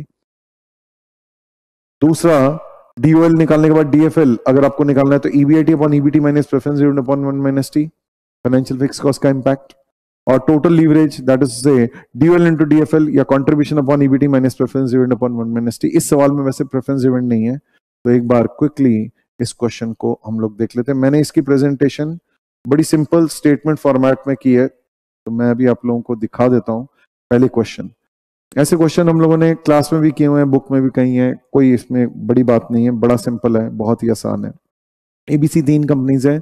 31 मार्च को हमें जो है करंट ईयर की उसने इन्फॉर्मेशन दी हुई है। वेरिएबल एक्सपेंसेस जो हैं वो उसने कितने दिए हुए हैं, 60%, 50% और 40%। इंटरेस्ट का अमाउंट दिया हुआ है 1 लाख, 4 लाख और 6 lakh. Degree of operating leverage या डीओएल दिया हुआ है इतना इतना इतना। डिग्री ऑफ फाइनेंशियल लीवरेज या डीएफएल इतना इतना इतना। इनकम टैक्स रेट सभी का 30% है। कहता है इनकम स्टेटमेंट बनाओ, बना देते हैं। और फाइनेंशियल पोजीशन ऑफ, कमेंट करो जरा कि क्या है भाई, सिंपल सी बात है, देखो ना मेरी बात सुनो। इसका ओवरऑल कंबाइंड रिस्क कितना हो गया 15, इसका कंबाइंड रिस्क कितना हो गया 12, इसका कंबाइंड रिस्क कितना हो गया 6.25। तो आप कहोगे इन तीनों में से ऑपरेटिंग रिस्क भी इसी का सबसे कम है, फाइनेंशियल रिस्क भी इसी का सबसे कम है। तो अगर रिस्क के पॉइंट ऑफ व्यू से बोलो तो ये सबसे कम रिस्क की है। ऑन दी अदर हैंड अगर आप बोलोगे तो इसका सबसे ज्यादा ऑपरेटिंग रिस्क भी है, लेकिन इसका ज्यादा फाइनेंशियल रिस्क है, बहुत ही घना। ठीक है जी। तो उस हिसाब से अगर कहें तो ये दोनों इसके मुकाबले बहुत ज्यादा रिस्कियर है और ये सबसे कम रिस्की है। तो आप कह सकते हो इसका सबसे ज्यादा ऑपरेटिंग रिस्क है, लेकिन बी के मुकाबले इसका फाइनेंशियल रिस्क कम है। इसका ऑपरेटिंग रिस्क ए के मुकाबले कम है, लेकिन फाइनेंशियल रिस्क बी के मुकाबले काफी ज्यादा है। और ये सभी रिस्क में लीस्ट है। ये कमेंट में तो आपने ये वाली चीज बोलनी है, इसमें कोई खास नहीं है। ठीक है जी। Financial position, structure of these companies में ये बता दिया, not a big deal. Main game जो है अब बताते हैं इनकम स्टेटमेंट। इनकम स्टेटमेंट में मैंने क्या किया, मैंने सिंपल बोला यार तीनों कंपनीज को एक साथ कर दो, तीनों कंपनीज को एक साथ कर दो, हमारा टाइम बचता है। हम लोग क्या करते हैं, देखो ये इनकम स्टेटमेंट का मेन जो है हमारा पार्ट, हमने शुरुआत में ही स्टेटमेंट फॉर्मेट बना दिया, ऑब्वियसली जगह छोड़ दी और उसके बाद ये शुरू कर दिया। भाई अमाउंट मेरे को एक ही चीज का दिया हुआ है, किस चीज का, इंटरेस्ट का। इंटरेस्ट कौन सी लीवरेज मेजर करती है, डीएफएल। तो डीएफएल कैसे निकलती है, EBIT upon EBIT minus interest या ईबीटी। प्रेफरेंस इवेंट तो इसमें है नहीं। तो in this case what we did was, ये 3:1 इसका ले लिया, 5:1 इसका ले लिया, 2.5:1 ये ले लिया। ईबीआईटी नहीं पता बट इंटरेस्ट सबके पता है। ये सॉल्व करने के बाद आपका ईबीआईटी आ जाता है इसका 1 लाख, सॉरी इसका 5 लाख ईबीआईटी, उसका 10 लाख और पहले वाले का ईबीआईटी आ गया 1.5 लाख। इस ईबीआईटी में से फिर ये इंटरेस्ट 1 लाख माइनस करते हैं 0.5 लाख, इसमें से 4 लाख माइनस करते हैं 1 लाख, इसमें से 6 लाख माइनस करते हैं 4 लाख। आपका ईबीआईटी भी आ गया, ईबीटी भी आ गया। Once you have got this, इसके बाद अगली चीज क्या बोली हुई है, ये नंबर 1 मैंने डीएफएल से शुरू किया, नंबर 2 डीओएल। अब डीओएल क्या है, डीओएल कैसे निकलता है, कॉन्ट्रीब्यूशन ऑफ वन ईबीआईटी। आपका ईबीआईटी ऑलरेडी आ चुका है, तो आप कह सकते हो EBIT into DOL is equal to contribution. तो ये हमने कहा सिंपल, 4 इंटू 1.5 लाख ये निकाला हुआ है ना, इसके 4 टाइम्स, 3 इंटू 5 लाख ये आ गया, और 2.5 इंटू 10 लाख ये आ गया। ये हमने रिस्पेक्टिवली जो है कंट्रीब्यूशन कैलकुलेट कर दिए तीनों के। ये भी खत्म हो गया। अब बढ़ते हैं आगे नेक्स्ट। तो ये हमने ये भी निकाल दिया। अब क्या है, अब सिंपल सी बात है, आपका ऑलरेडी कंट्रीब्यूशन आ चुका है और आपका ऑलरेडी ईबीआईटी आ चुका है, ईबीआईटी आ चुका है, कंट्रीब्यूशन आ चुका है। इन दोनों का डिफरेंस क्या होता है, फिक्स कॉस्ट। तो fix cost is equal to contribution minus EBIT, ये निकाल दिया। ठीक है जी। ये 4.5 लाख, 10 लाख और 15 लाख रिस्पेक्टिवली। फिर इसके बाद अगली चीज क्या बोल रखी है, ये आपको दे रखा है variable cost as a percentage of sales. तो गाइज अगर वेरिएबल कॉस्ट इतनी है तो पीवी रेशियो या कंट्रीब्यूशन अपॉन सेल्स रेशियो कितनी है, यहां अगर वेरिएबल कॉस्ट 60% है तो ये 40% है, ये अगर 50% है तो वो 50% है, ये अगर 40% है तो वो 60% है। इस हिसाब से आप क्या कर सकते हो, आपने कहा 100 minus variable cost ratio is PV ratio, तो 100 माइनस 60%, 100 माइनस 50%, 100 माइनस 40% से डिवाइड करके कंट्रीब्यूशन आपका ऑलरेडी आ चुका है। इफ कंट्रीब्यूशन इज इतना percent of sales, 40% of sales, और आपकी कंट्रीब्यूशन जो है 6 लाख है, तो बता भाई सेल्स कितनी, सेल्स कितनी, सेल्स कितनी, ये आपने निकाल दिया। बस ये लीवरेजेस के बारे में आप जो है कंबाइंड लीवरेज वगैरह निकालने खोल के बता सकते हो। अब जो यहाँ प्रेजेंटेशन दी हुई है आंसर में सही है, बस थोड़ी सी लेंदी लग रही है मेरे को, और कुछ खास नहीं। भाई पहले आपने, इन्होंने अगर आप देखोगे तो सबसे पहले चलो इनकम स्टेटमेंट तो बनाई है, ये तो ठीक है, इसमें तो कोई दिक्कत नहीं है। अब ये इनकम स्टेटमेंट में यार थोड़ा लाइंस खींच दें तो थोड़ा और अच्छा लगता है, थोड़ा ऐसे लाइंस खींच के क्लासिफाई कर दें कि भाई इसको माइनस करके ये आया है, तो थोड़ा सा और अच्छा लगता है, बाकी तो कुछ खास नहीं है। खैर ये तो हम लोग कर ही लेंगे। अब पहले इन्होंने एक कंपनी का पूरी वर्किंग ली, ये पूरी वर्किंग एक कंपनी की, फिर दूसरी कंपनी की, फिर तीसरी कंपनी की, कितना टाइम वेस्ट हुआ। आपने पहले ये एक कंपनी को किया, फिर दूसरी कंपनी को किया, ए के बाद बी, फिर सी। अरे बाजू बाजू में ही कर लो यार, थोड़ा सा टाइम कम लगता है और जगह भी, पेज भी कम भरते हैं। बाकी खैर इन एनी केस इसमें कोई दिक्कत नहीं है, इसमें कोई दिक्कत नहीं है, ये हम लोगों ने देख लिया। ये हमारी इनकम स्टेटमेंट। अब भाई सेल आ चुकी है, वेरिएबल कॉस्ट जो है, वेरिएबल कॉस्ट कैसे निकाल सकते हो? वेरिएबल कॉस्ट आप ऐसे कह सकते हो, sales minus contribution, sales minus contribution अगर आप करोगे तो वेरिएबल कॉस्ट आ जाएगी। और आपको ईबीटी आई चुका है, इस ईबीटी में से टैक्स माइनस कर देना, टैक्स रेट आपको पता ही है, ये आपका हो जाएगा, कोई बड़ी बात नहीं है। अब बढ़ते हैं आगे, let's move to the next question. ये हमने 4 कर लिए, अब बढ़ते हैं 5वें सवाल की तरफ। Okay guys, okay, question number 5, बहुत ही सिंपल सवाल। इसके जैसा सवाल हमारी किताब में ऑब्वियसली है, टेस्ट हमारे जो टेस्ट हैं उसमें भी, जो क्लास का टेस्ट लिया उसमें भी है। तो ये बहुत ही सिंपल सवाल है। क्या कहते हैं? Dharma limited is an existing company, profit making company. मैंने आप लोगों को इस बारे में नोट लिखवाया हुआ है। अगर कोई भी कंपनी प्रॉफिट मेकिंग कंपनी होती है तो उस केस में हम लोग क्या करते हैं? उसका लॉस उसी साल में सेट ऑफ करते हैं। दो no doubts about it, CA institute के सॉल्यूशन में इस बारे में कुछ नहीं लिखा हुआ, बट मैं इस बारे में एक्सप्लिसिटली नोट देना पसंद करूंगा, क्योंकि धर्मा लिमिटेड एक एग्जिस्टिंग कंपनी है। तो एग्जिस्टिंग कंपनी है तो मानते हैं कि इसके प्रॉफिट्स होंगे। ये कह रहा है इस क्वेश्चन में कि हम लोगों को ये प्रॉफिट मेकिंग कंपनी है, एग्जिस्टिंग प्रॉफिट मेकिंग कंपनी है, वो प्लान कर रही है न्यू प्रोडक्ट लेने का। तो हमने क्या कहा? ये एग्जिस्टिंग कंपनी है जो कि प्रॉफिट मेकिंग कंपनी है, तो इसके लॉस कोई भी एक्सपेक्ट कर रहे हो जो फर्स्ट ईयर में, अगर आप लॉस एक्सपेक्ट कर रहे हो फर्स्ट ईयर ऑफ ऑपरेशन में, in that case new product में जो लॉसेस हैं वो सेट ऑफ हो जाएंगे against profits earned in the existing products, और उस हिसाब से हम उसकी टैक्स सेविंग जो है उसी साल में लेंगे। अगर ऐसा नहीं होता, अगर ये न्यूली फॉर्म्ड कंपनी होती या किसी special zone, backward area, backward district में होती, मैंने इस बारे में आपको नोट लिखवा रखे हैं, पॉकेट बुक में भी है, बट मैंने इस चीज को मैं अब डायरेक्टली पिकअप करना चाहूंगा, ठीक है जी, ताकि आरटीपी खत्म करें। मेरी थोड़ी बैक एक हो रही है। तो ये मैंने आपको कॉन्सेप्ट बताया हुआ है कि भाई एग्जिस्टिंग कंपनी में हम लोग क्या करते हैं। एग्जिस्टिंग कंपनी में हम लोग ऐसा करते हैं कि अगर कहीं उसके लॉसेस होते हैं इनिशियल ईयर में, तो हम लोग क्या कर सकते हैं? हम उसका जो लॉस है वो कैरी फॉरवर्ड नहीं करेंगे, क्योंकि एग्जिस्टिंग प्रॉफिट मेकिंग कंपनी है, उस प्रॉफिट मेकिंग कंपनी के लॉस को उसी साल में हम किसी और बिजनेस के प्रॉफिट्स के लिए सेट ऑफ करेंगे। ये आपको नोट देना चाहिए। Thank you Yash, love you too. Okay, तो ये हम लोग नोट देना चाहिए। बाकी आंसर जो है आईसीआई का मेरा मोर और लेस, भाई मैं कहूंगा इसमें कोई फर्क नहीं है, एज सच सेम ही है, सब सही है। तो मैं इन्हीं का आंसर को बता देता हूं, बस मैंने आपको नोट दिखा दिया था। पहले एक बार क्वेश्चन पढ़ा देता हूं फिर आंसर दिखा दूंगा। तो गाइस, न्यू प्रोडक्ट है विद द प्रोजेक्टेड लाइफ, उसने मेरे को बोल रखी है कितनी? 8 years। यार एक मिनट हटाना, मैं जरा आरटीपी का सॉल्यूशन ना दूसरे फाइल में खोल लेता हूँ। एक मिनट हटाना इसको जरा, थैंक यू। मैं एक मिनट आरटीपी का जो आईसीएआई का ही है ये रहा, इसको मैं सेपरेटली भी पिकअप कर लेता हूं। Okay, solution solution solution solution, ये रहा। चलो यार, लाओ यार। Okay, let's proceed. तो इन दिस केस वो क्या कर रहा है? इनिशियल इक्विपमेंट कॉस्ट 240 लाख है। तो ये देखो, ये 240 लाख की इनकी इनिशियल इक्विपमेंट कॉस्ट है। तो 240 लाख जो है जीरो पीरियड पे ये ले लिया हम लोगों ने, ये आप देख सकते हो, ये जीरो पीरियड पे 240 लाख ले लिया इनिशियल इन्वेस्टमेंट। परफेक्ट है, कोई दिक्कत नहीं, मस्त है, रापचिक है, बहुत बढ़िया।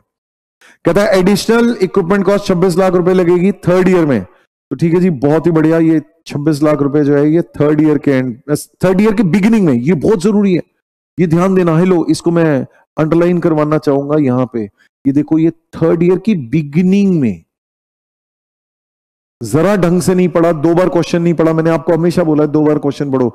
Beginning of third year, beginning of first year is 0 period, beginning of second year is 1 period, beginning of third year is second period. तो ये सेकंड पीरियड पे आएगा, 2 पे आएगा। तो ये आप देख सकते हो 2 पे आ रहा है, 2 पे ये 26 लाख रुपीस आ रहा है। इससे पीवी फैक्टर से मल्टीप्लाई करेंगे, आगे बढ़ते हैं। Ouch. At the end, okay, at the end of 8 years original equipment जो है कि रीसेल वैल्यू होगी कितनी? Equal to the cost of removal, means terminal value इसकी equivalent to the cost of removal होगी। बट एडिशनल इक्विपमेंट जो है cell होगा 2 लाख रुपए का। तो एग्जिस्टिंग इक्विपमेंट तो 0 का बिकेगा, लेकिन नया इक्विपमेंट 2 लाख का बिकेगा। और वर्किंग कैपिटल इनको 25 लाख रुपए बिगिनिंग ऑफ ऑपरेशंस में। तो बिगिनिंग ऑफ ऑपरेशंस तो आज ही हो रहे हैं, जीरो पीरियड पे। तो ये देखो 25 लाख रुपए जीरो पीरियड पे ये ले लिए। और फिर जब प्रोजेक्ट खत्म होता है, मैंने आपको ये कॉन्सेप्ट बता रखे हैं, अजम्पशंस बता रखे हैं, इंटरप्रिटेशंस पॉकेट बुक में भी है, मैं पॉकेट बुक नहीं खुलवा रहा हूं, मैं सीधा आगे बढ़ रहा हूं। तो इसकी टर्मिनल वैल्यू 100% होती है, इसकी 100%, वर्किंग कैपिटल की रिकवरी 100% होती है। और last but not the least, इसी तरीके से ये जो टर्मिनल वैल्यू एडिशनल इक्विपमेंट की 2 लाख रुपए 8वें साल के एंड पे होगी। तो ये देखो, ये एंड में वर्किंग कैपिटल पूरा रिलीज हो गया 25 लाख, और साल्वेज वैल्यू जो है या टर्मिनल वैल्यू जो है 2 लाख रुपए नए इक्विपमेंट की 2 लाख रुपए हो गई। ये भी ले ली हमने। आगे कहता है द प्लांट की 100% कैपेसिटी 4 लाख यूनिट्स है। 100% कैपेसिटी अगर 4 लाख यूनिट्स है तो वो कहता है सेल्स वॉल्यूम जो हम एक्सपेक्ट कर रहे हैं, प्रोडक्शन और सेल्स वॉल्यूम पहले साल में 20%, तो 4 लाख का 20% अगर आप निकालोगे इज 80,000 यूनिट्स। इतनी यूनिट्स पहले साल में 80,000 यूनिट्स। सेकेंड ईयर में इसका 30% बोले तो 1,20,000 यूनिट्स। फिर 75% बोले तो थर्ड, फोर्थ और फिफ्थ ईयर में 3 लाख यूनिट्स। 6th, 7th और 8th ईयर में 50%, दैट इज टू से 2 लाख यूनिट्स। तो ये अगर आप देखोगे तो this is what is being done over here. ये रही 20%, 4 लाख यूनिट्स। अगर मैं आपको अपनी प्रेजेंटेशन दिखाऊंगा तो मैंने लिख रखा है 4 लाख यूनिट्स इनटू ए, 4 लाख यूनिट्स इनटू ये ए जो है, एबीसी लिखना है जैसे मर्जी आपकी। तो 4 लाख यूनिट्स इनटू दिस, ये लिख देना चाहिए तो ईज रहती है। ये हो गया। फिर आपको आगे क्या दे रखा है, आगे क्या रखा है, सेलिंग प्राइस पर यूनिट 100 रुपए है, प्रॉफिट वॉल्यूम रेशियो जो है 60% है, मींस कंट्रीब्यूशन जो है 60% ऑफ 100 रुपीज है। तो contribution per unit is 60 rupees. तो आपने क्या करना है, इसको 60 रुपीज से मल्टीप्लाई करना है, 60 से हर एक को मल्टीप्लाई करना है। इतनी यूनिट्स को आपने कंट्रीब्यूशन को 60 रुपीज से मल्टीप्लाई करना है, तो ये आपका कंट्रीब्यूशन टोटल आ जाएगा। इस टोटल कंट्रीब्यूशन में से फिर आगे देखते हैं वो fix operating cost are 16 lakh रुपए पर एनम। तो ये आप देख सकते हैं 16 लाख रुपए पर एनम माइनस कर दिया, नंबर 1। नंबर 2, फिर वो आगे बोल रहा है, सुनो मेरी बात, वो कह रहा है हम लोग ना एडवर्टाइजमेंट एक्सपेंडिचर करेंगे इन एडिशन 30 लाख पहले साल में, 15 लाख सेकेंड ईयर में, थर्ड और फिफ्थ, फोर्थ और फिफ्थ में 10-10 लाख रुपए पर एनम, और यहाँ 4-4 लाख रुपए। तो ये आप देख सकते हो, ये हम लोगों ने ये ले लिया, ये रहा 30 lakh, 15 lakh, 10 lakh rupees per annum और 4 लाख रुपीज पर एनम, ये भी ले लिया। आगे बढ़ते हैं। आगे कह रहे हैं इसके अलावा जो है कंपनी जो है is subjected to 50% tax. Tax है तो डिप्रीशिएशन का रूल है, तो डिप्रीशिएशन निकालते हैं पहले ओरिजिनल इक्विपमेंट पे। 240 लाख का इक्विपमेंट है। मैंने आपको ये कॉन्सेप्ट और assumption भी लिखवा रखे हैं। अगर मेरे को कोई रेट मेथड ऑफ डिप्रिसिएशन नहीं बता रखा हो तो हम लोग SLM पे चार्ज कर लेते हैं। तो इसको आप लोगों ने क्या करना है गाइस, इसको आपने 8 ईयर्स है, 8 ईयर्स पे आपने अगर डिप्रिशिएट करना है तो 240 lakh divide by 8 years 30 lakh हर साल में 30 लाख हो जाएगा। दूसरा नंबर फिर आपने क्या करना है, ये आपका 26 लाख जो है सेकेंड ईयर में लग रहा है, लेकिन 26 लाख के बाद 2 लाख भी आ रहा है। 2 लाख भाई सेकेंड ईयर के एंड पे आपने 26 लाख लगाना है, लेकिन 6 साल बाद, मतलब सेकेंड ईयर से लेकर 8th ईयर का एंड 6 साल बाद जो है इनका 2 लाख मिल जाएगा। तो इसका मतलब क्या होगा, 24 लाख रुपए को इन्होंने 6 साल में डिप्रिशिएट करना है, तो इनका 4 लाख रुपीज हो जाएगा third, fourth, fifth, six, seventh, 8th year में, एवरी ईयर 4 लाख रुपीज। ये आपने माइनस करना है, तो आपका profit before depreciation, profit before tax आ जाएगा, पीबीटी आ जाएगा। इस पीबीटी में जो है ये लॉस था, तो इस लॉस को इसी साल में टैक्स सेविंग कर ली, और टैक्स लायबिलिटी है तो टैक्स लायबिलिटी यहां पर रिस्पेक्टिवली ले ली। ये लेने के बाद आपका जो है प्रॉफिट आफ्टर टैक्स आ जाएगा। प्रॉफिट आफ्टर टैक्स में डेप्रिसिएशन ऐड बैक कर दो तो ये आपका कैश फ्लोज आफ्टर टैक्स आ जाएगा, CFAT। परफेक्ट दिया हुआ है। पहले साल का 16 लाख, ये रहा 60, ओए नीचे आंसर में ये रहा 16 लाख, परफेक्ट है। सेकेंड ईयर का इट इज 35,50,000, तो सेकेंड ईयर का ये रहा 35,50,000। फिर वो कह रहा है थर्ड, फोर्थ और फिफ्थ, तो तीनों साल में थर्ड, फोर्थ और फिफ्थ ईयर में 94 लाख, 94 लाख, 94 लाख। तो ये आप देख सकते हो CFAT 94 लाख, 94 लाख, 94 लाख। इनको भी फैक्टर से मल्टीप्लाई करना है। और फिर 6th, 7th और 8th ईयर में अगर आप देखोगे तो my dear friends this is 67 lakh, तो ये 67 लाख ये रहा 67, 67, 67। ये लेने के बाद अब आपने क्या करना है, अब आपने इसको इनकी जो रिक्वायर्ड रेट ऑफ रिटर्न है पीवी फैक्टर्स उससे मल्टीप्लाई कर देना है 12% से, और आपकी जो है desirability of the project as the case में भी आ जाएगी। Desirability of the project, that is to say NPV अगर पॉजिटिव है तो एक्सेप्ट कर लो, एनपीवी पॉजिटिव आ रहा है, अरे वाह एनपीवी पॉजिटिव है इसलिए एक्सेप्ट कर लो, इंप्लीमेंट कर लो। That finishes off this question. बहुत ही simple question. I hope you are finding this subject easy and interesting. Yes, questions अच्छे हैं, बट हमारे मोरलेस ऐसे ही किए हुए क्वेश्चंस हैं। फिर risk analysis in capital budgeting, अब ये सेंसिटिविटी एनालिसिस का क्वेश्चन है, बहुत ही सिंपल क्वेश्चन है, एक बार जल्दी से डिस्कस कर लेते हैं। आइए गाइस, रेमी लिमिटेड जो है is a manufacturer of mobile phones, ये लोग मोबाइल फोन्स बना रहे हैं इंडिया में। करंटली जो है company dependent on foreign supplier है फॉर इंपोर्ट ऑफ बैटरी। हमारे देश में अभी भी हालात यही है, ये सच है, वी आर डिपेंडेंट। बट अब जो है लिथियम के डिपॉजिट जो है काफी सारे मिले हैं कश्मीर में, और अदरवाइज अब हम लोग जो है अपने देश में काफी हद तक जो है बैटरी बनाने की फिराक में है। कहता है इट इज कंसिडरिंग इन्वेस्टमेंट करने की सोच है 55 lakh rupees and new machine जो है for manufacturing the battery of mobile phones. Once again it is considering कि इन्वेस्टमेंट करें 55 लाख रुपीस, 55 लाख रुपए की इन्वेस्टमेंट करें, नई मशीन लगाएंगे, तो ये इनका present value of cash outflows में आ जाएगा कि खुद की मशीन जो है लगा रहे हैं जिससे कि बैटरी हम खुद ही बनाएंगे। कहते हैं the expected life of the machine is 5 years, कहते हैं 5 साल की लाइफ है, स्क्रैप वैल्यू कोई नहीं है। इट इज एक्सपेक्टेड कि 3 lakh units will be produce, 3 lakh units produce करेंगे और सेल करेंगे। सेलिंग प्राइस पे यूनिट 20 है, सेलिंग प्राइस पे यूनिट 20 है और वेरिएबल कॉस्ट जो है वो 12 है।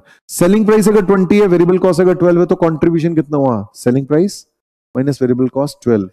अच्छा, 6 लाख रुपए का जो हमारा एनुअल फिक्स कॉस्ट है, consider 14% to be appropriate cost of capital, ignore taxation depreciation. बहुत ही सिंपल क्वेश्चन है। पहले तो एक काम करते हैं, उसका नेट प्रेजेंट वैल्यू निकालते हैं। मैं एक बार फिर से शुरुआत से क्वेश्चन पढ़वाता हूं, थोड़ा जल्दी पढ़वाया था, एक बार फिर से पढ़वाता हूं। एनपीवी निकालेंगे, बट मैं सिंसियरली बोल रहा हूं, आईसीआई की जो प्रेजेंटेशन है, आंसर बिल्कुल सही है, मस्त है, बहुत ही बढ़िया, बट प्रेजेंटेशन बहुत लंबी दी हुई है, हम मिनिमाइज कर सकते हैं उसको। Why should we waste our time in the exam? 3 घंटे में पेपर पूरा करना है जी। तो मैं आप लोगों को आईसीआई का भी प्रेजेंटेशन दूंगा, फिर आपको अपनी भी प्रेजेंटेशन दिखाऊंगा कि मेरी प्रेजेंटेशन कैसी है। लेट अस सी। तो रेमी लिमिटेड जो है मैन्युफैक्चरर्स ऑफ मोबाइल फोन्स है। कहते हैं अभी हम लोग जो है बाहर से इंपोर्ट करते थे बैटरी, अब 55 लाख रुपए की खुद की बैटरी जो है मैन्युफैक्चरिंग करने के लिए मशीन खरीदने वाले हैं। तो ये इनिशियल इन्वेस्टमेंट या कॉस्ट ऑफ बैटरी जैसा भी है, ये अगर आप देखोगे, कहां गया ये present value of cash outflows, कहीं तो होगा, ये रहा present value of cash outflows 55 lakh rupees initial investment. ठीक है जी, ओरिजिनल सिनेरियो ही कर रहे हैं, अभी नीचे वाले सिनेरियो नहीं कर रहे हैं, ओरिजिनल सिनेरियो कर रहे हैं। चलो वही वापस आ, 55 lakh rupees present value of cash outflows हो गया।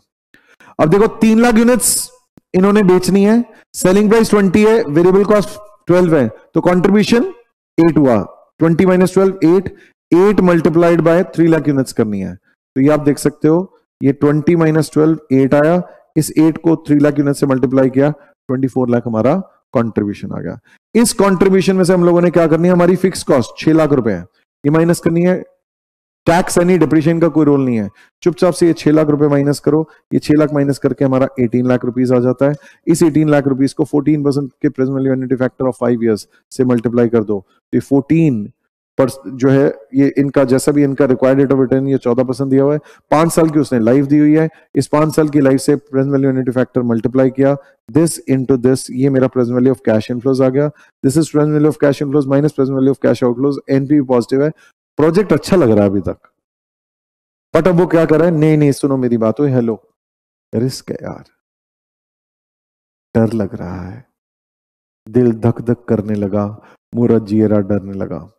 कहता है you are required to measure the sensitivity, वो कह रहा है सेंसिटिविटी एनालिसिस करके बताओ एनपीवी प्रोजेक्ट पे क्या इंपैक्ट पड़ेगा अगर 10% डिक्रीज कर दें हम project variables, selling price per unit अगर डिक्रीज कर दें 10%, मतलब अभी सेलिंग प्राइस पर यूनिट कितना है, 20 रुपए है, अगर उसको 18 रुपए कर दें, 18 रुपीज कर दें, सेलिंग प्राइस पर यूनिट कितना है 20 है, अगर 18 कर दें तो क्या होगा, ये देखो ये रहा 18, बाकी सब सेम, ये 12 माइनस किया, कंट्रीब्यूशन 6 हो गया, दिस इनटू दिस, ये 18 लाख हो गया, इसमें 6 लाख माइनस किया 12 लाख हो गया, 12 लाख को पीवी फैक्टर से मल्टीप्लाई किया, ये present value of cash inflows, ये present value of cash outflows, ये एनपीवी और ये सेंसिटिविटी अगर आपने निकालनी है, कैसे निकालनी है, सिंपल सी बात है, आपका एनपीवी इतने पॉजिटिव से इतना नेगेटिव हो गया, मतलब कितना चेंज हो गया, आपका पॉजिटिव 679 546 पॉजिटिव से 679 546 पॉजिटिव से, या मैं सीधा इनका डिफरेंस लिख देता हूं, ये कितना नेगेटिव हो गया, इतना हो गया 1380,303 प्लस 679,546। तो माय डियर फ्रेंड्स 20,59,849 20,59,849 ये अगर आप इंटू 100 करोगे, दिस डिवाइड बाय 679,546 परसेंटेज निकालोगे, इंटू 100 करोगे तो आपका 303.12% जैसा भी है ये आ गया। अच्छा अगला देखो आगे क्या कह रहा है, आगे क्या कह रहा है, आगे कह रहा है सुनो, सेंसिटिविटी मेजर करो, सेल्स वॉल्यूम अगर मेरा 10% डिक्रीज हो जाए, मतलब सेल्स वॉल्यूम कितना था भाई दोस्तों, सेल्स वॉल्यूम वो मेरे को कह रहा था, अब selling price per unit same रखेंगे 20, सेल्स वॉल्यूम जो है हमारा कितना था 3 लाख यूनिट्स था, तो ये 3 लाख यूनिट्स जो है 2,70,000 यूनिट्स हो जाएगा। तो आप देख सकते हो ये 2,70,000 यूनिट्स ले ली, इंटू 20 माइनस 12 ये 8 से मल्टीप्लाई कर दिया, ये कंट्रीब्यूशन आ गया, इस कंट्रीब्यूशन में से फिक्स कॉस्ट माइनस कर दी, ये आ गया, इसको प्रेजेंट वैल्यू फैक्टर से मल्टीप्लाई कर दिया, present value of cash inflows minus present value of cash outflows, ये हम लोगों ने निकाला, ये हमारा एनपीवी आ गया। अब कितना डिफरेंस आया, सिंपल सी बात, 679,546 से नेगेटिव इतना हो गया, मतलब कितना डिफरेंस आया 144,394 इतना डिफरेंस आया, प्लस 679,546 इतना एनपीवी डाउन चला गया, 823,940 डाउन चला गया, इनटू 100 कर दो। So my dear friends, what is happening is this divide by 679,546, ये परसेंटेज देखोगे तो 121.25 जो भी है परसेंट, ये इतना आ गया, ये भी खत्म।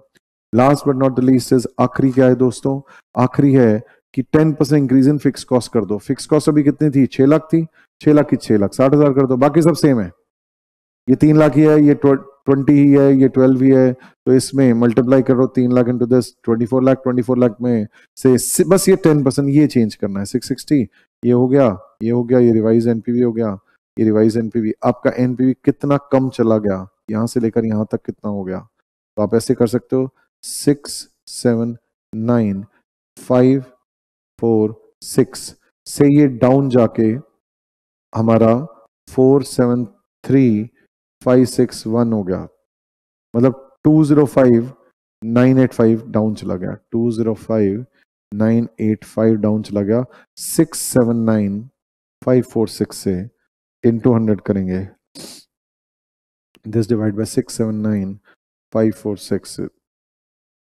तो हमारा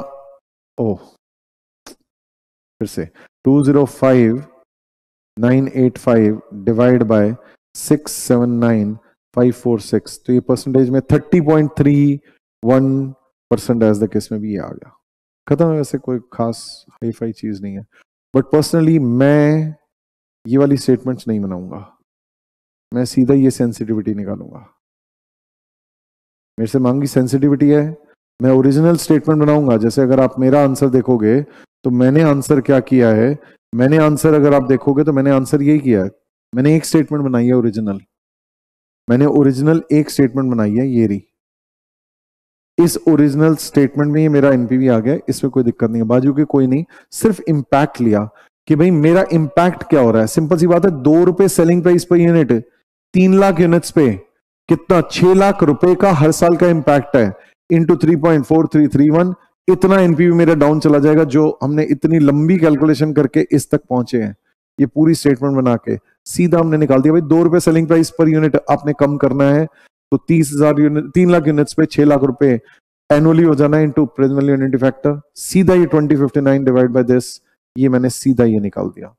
इस तरीके से अगर आपकी यूनिट्स चेंज हो रही है, 30,000 यूनिट्स डाउन जा रही है, कंट्रीब्यूशन तो 80 है, तो आपका एनुअल कंट्रीब्यूशन जो है इतना 2,40,000 रुपए डाउन चला गया, प्रेजेंट वैल्यू फैक्टर से मल्टीप्लाई करो, इतना एनपीवी चेंज हो गया, इतना एनपीवी चेंज हुआ, इतने एनपीवी के मुकाबले ये 823,944, ये सीधा हम लोगों ने जो भी है डिवाइड बाय 679,546 सीधा कर दिया।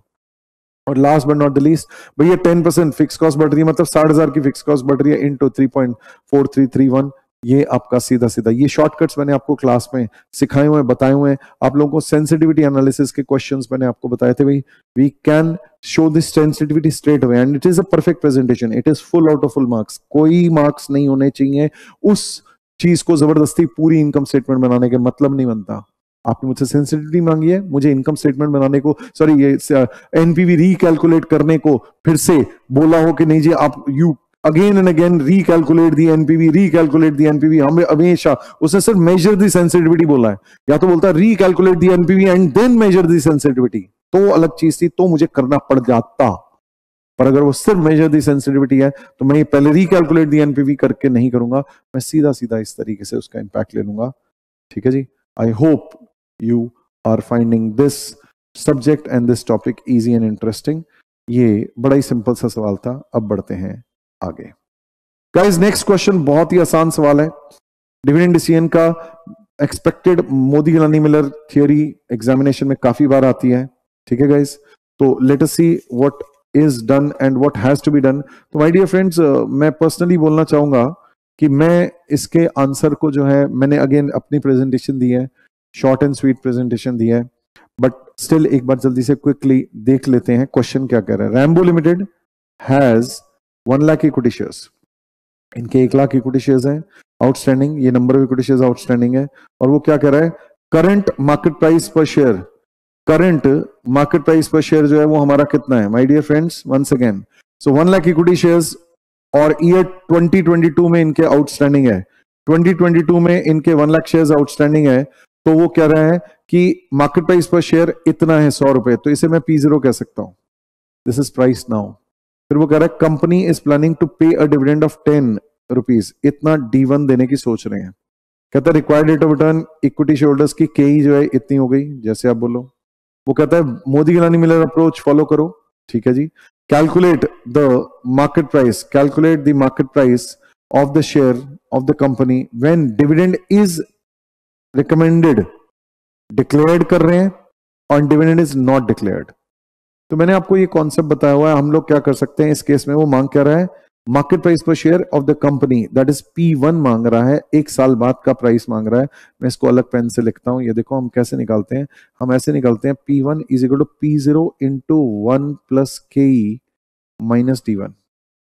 तो ये मैंने सिंपल सोबर स्ट्रेट फॉरवर्ड इस चीज की स्टेटमेंट बनाई, मैंने इस चीज की एक बड़ी ही सिंपल सी स्टेटमेंट बनाई। मैंने कहा भाई P1 is equal to P0 into 1 plus KE minus D1, और ये दोनों कि भी डिविडेंड इज डिक्लेयर्ड या नॉट डिक्लेयर्ड। सुनो मेरी बात, ये फर्स्ट केस 0 है, ये this is 0, 0 dividend is declared, no dividend is paid and dividend 10 rupees is paid, उसने कहा। तो ये मैंने दोनों 115 और 105 ये सीधा सीधा आपको निकाल के दिखा दिया, खत्म बात। दूसरा मैंने आपसे क्या पूछा, दूसरा कहा how many new shares are to be issued by the company at the end of the year on the assumption that net income is 40 lakh.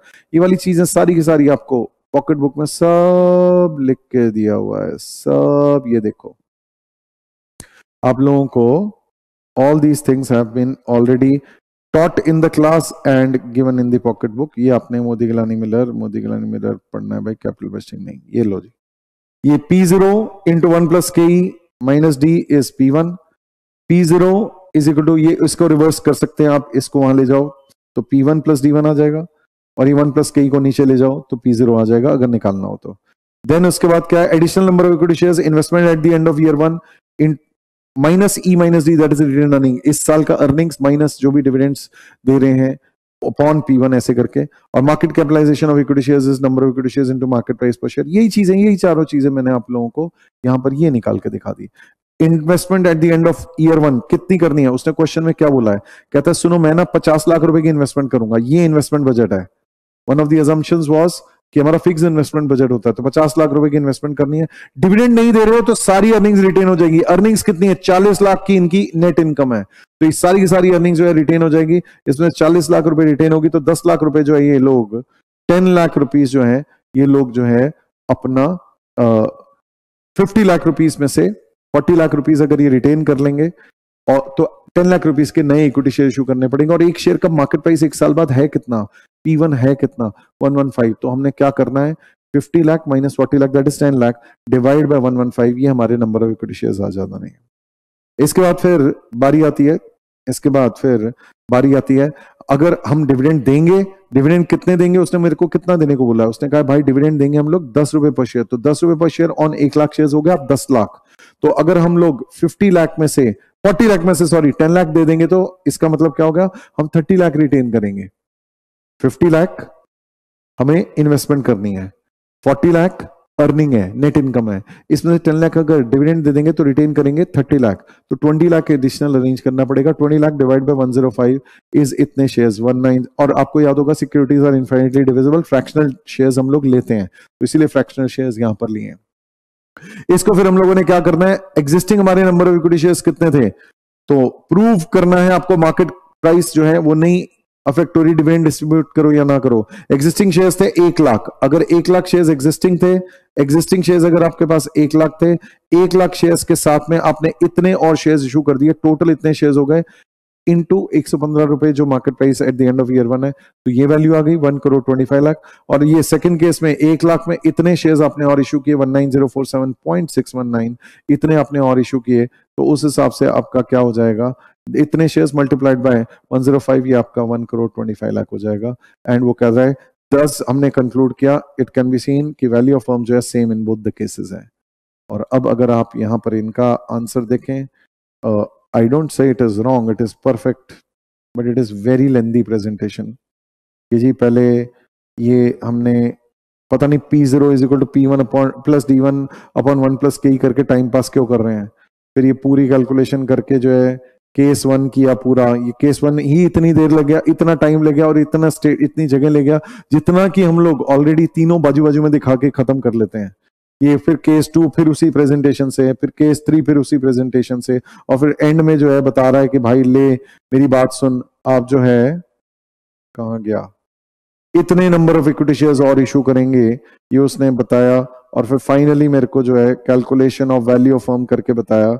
अब इन्होंने ये आज की वैल्यू निकाल के दिखा दी। अब इसको अगर आप इसको प्रेजेंट वैल्यू निकालना चाहते हो तो प्रेजेंट वैल्यू भी निकाली जा सकती है। हमने जो है फ्यूचर वैल्यू निकाल के बताया कि भाई चाहे तुम डिविडेंड दो या ना दो, दोनों सिचुएशन में हमारी जो है वैल्यू ऑफ फर्म सेम रहेगी साल के एंड पे। यहां पर जो है इन्होंने present value of the firm निकाल के दिखा दिया कि भैया कोई फर्क नहीं पड़ रहा हमारे पास। यहां पर भी अगर आप कहानी देखोगे तो वही वाली चीजें कर रखी हैं। इफ यू विल सी कितना प्राइस, ये 115 हो गया प्राइस, इतना जो है बैलेंस फंड्स एक्सटर्नल फाइनेंस जो मैंने ये निकाला था रिक्वायर्ड है, इतने नंबर ऑफ इक्विटी शेयर्स, कितने नंबर ऑफ इक्विटी शेयर्स है वो उन्होंने बताया भी नहीं। भैया निकाल के तो दिखाओ ना कम से कम कि ये जो 10 लाख डिवाइड बाय 115 करके कितना आता है, बताओ तो सही। ठीक है जी, तो एज द केस में फिर उनको बस जो है इन्होंने फ्यूचर वैल्यू ये उनको जो है एज द केस में भी इन्वेस्टमेंट माइनस करके कि भाई एक्सटर्नल फाइनेंस हटा के 1 करोड़ रुपए आएगा, भाई फ्यूचर वैल्यू निकाल के कंपेयर करके दिखा दो, 1 साल बाद 1 crore 25 lakh, 1 crore 25 lakh, that's it and that finishes off this question. अब इसमें भी प्रेजेंटेशन जो है बड़ी ऑकवर्ड सी कर रखी है कि भाई चलो 105 तो ठीक है, 105 तो हम लोगों ने एक लाइन में ये निकाल दिया था, 105 ये रहा नक्की, बट उसके बाद फिर भाई ये तुम अपने आप ही शेयर्स सोचने लग जाओगे कितने शेयर्स आ रहे हैं and so on and so forth, that's your description आपने कैसे करना है। अब बढ़ते हैं आगे, लेट्स प्रोसीड फर्दर। फिर management of receivables or working capital management में debtors management or receivables management देखते हैं। My dear friends, what is happening, river limited जो है करंटली यूजेस क्रेडिट टर्म्स उनकी कितनी है 1.5, 15 नेट 45, इसका मतलब 1.5% कैश डिस्काउंट देंगे अगर आप 15 दिन में पैसे दे दो, नहीं तो नेट 45 डेज में तो मुझे दे ही दो, विदाउट डिस्काउंट 45 डेज में तो दे दो। एवरेज कलेक्शन पीरियड इसके इसमें 30 डेज है, 30 दिन का एवरेज कलेक्शन पीरियड है। प्रेजेंटली इनकी सेल्स जो है वो 50 लाख रुपए है। ओके, कहते हैं 30% ऑफ द कस्टमर्स जो है डिस्काउंट ले रहे हैं, इसका मतलब इसका 30% डिस्काउंट लेते हैं 1.5%, तो प्रेजेंट में कैश डिस्काउंट कितना जा रहा है 50 लाख का 30% का 1.5%। ठीक है जी, कहता है chances of default are currently 5%, कि भाई 5% कस्टमर्स डिफॉल्ट करेंगे तो 50 लाख का 5%, इतना तो बैड डेट हो जाएगा। कहता है वेरिएबल कॉस्ट इज 65%, मतलब पीवी रेशियो का कंट्रीब्यूशन जो है 35% हो गया, and total cost constitute 85% of sales, तो इनकी टोटल कॉस्ट जो है 85% ऑफ सेल्स है। इसका मतलब फिक्स कॉस्ट कितनी हो गई 20%, fix cost is equal to 20% of sales.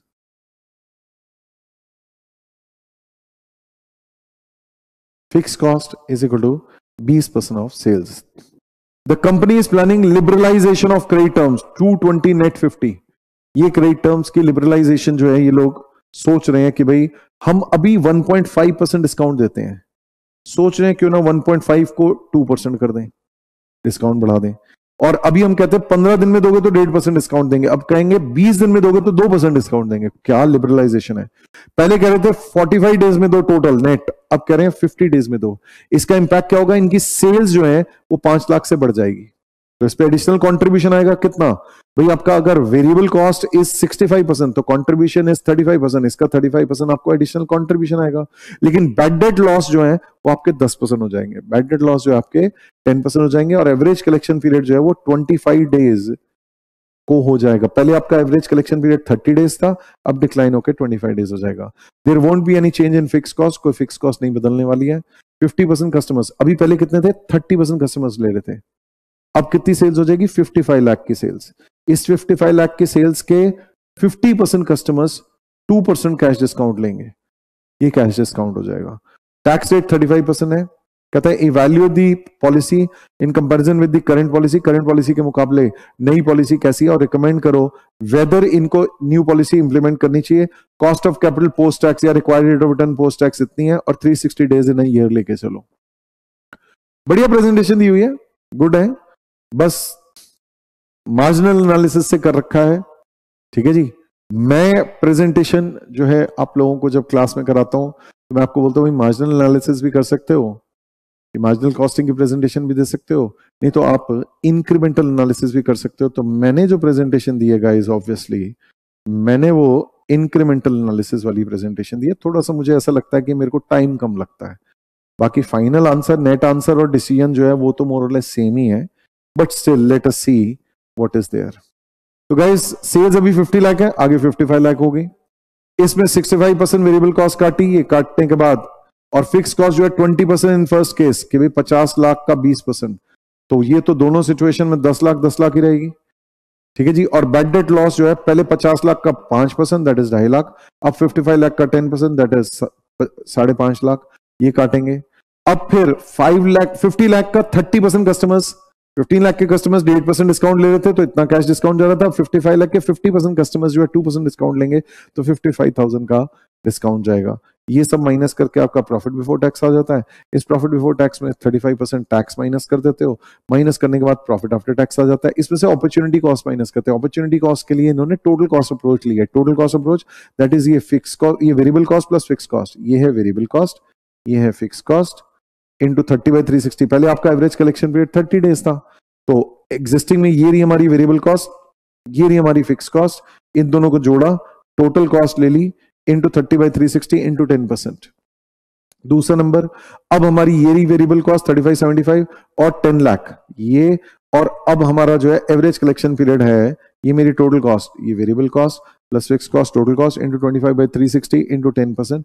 ये हम लोगों ने जो है अपना एवरेज इन्वेस्टमेंट इन डेटर्स निकाल के उसकी अपॉर्चुनिटी कॉस्ट 10% निकाल दी। ये तो है ही पोस्ट टैक्स, 10% तो है ही पोस्ट टैक्स। ये लेने के बाद आपने जो है ये निकाला 31,000 हमारा आ गया, एज द केस में भी 771। ये माइनस करके हमारा इसमें एग्जिस्टिंग में 274,958 प्रॉफिट आ रहा है, इसमें 176,229, मतलब कितना कम आ रहा है देखो, 274,958 माइनस 176,229 कितना कमा रहा है, 98,729, जो कि हमारा भी आ रहा है।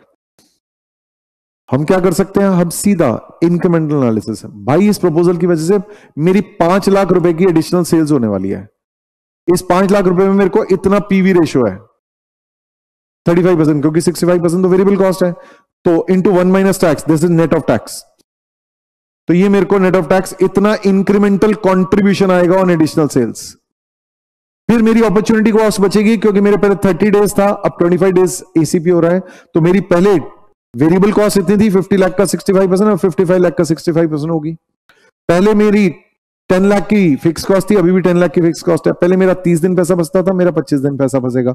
इसका अपॉर्चुनिटी कॉस्ट 10%, ये मैंने निकाला 3646, ये मेरा इंक्रीमेंटल गेन जिसको मैंने ए कह दिया।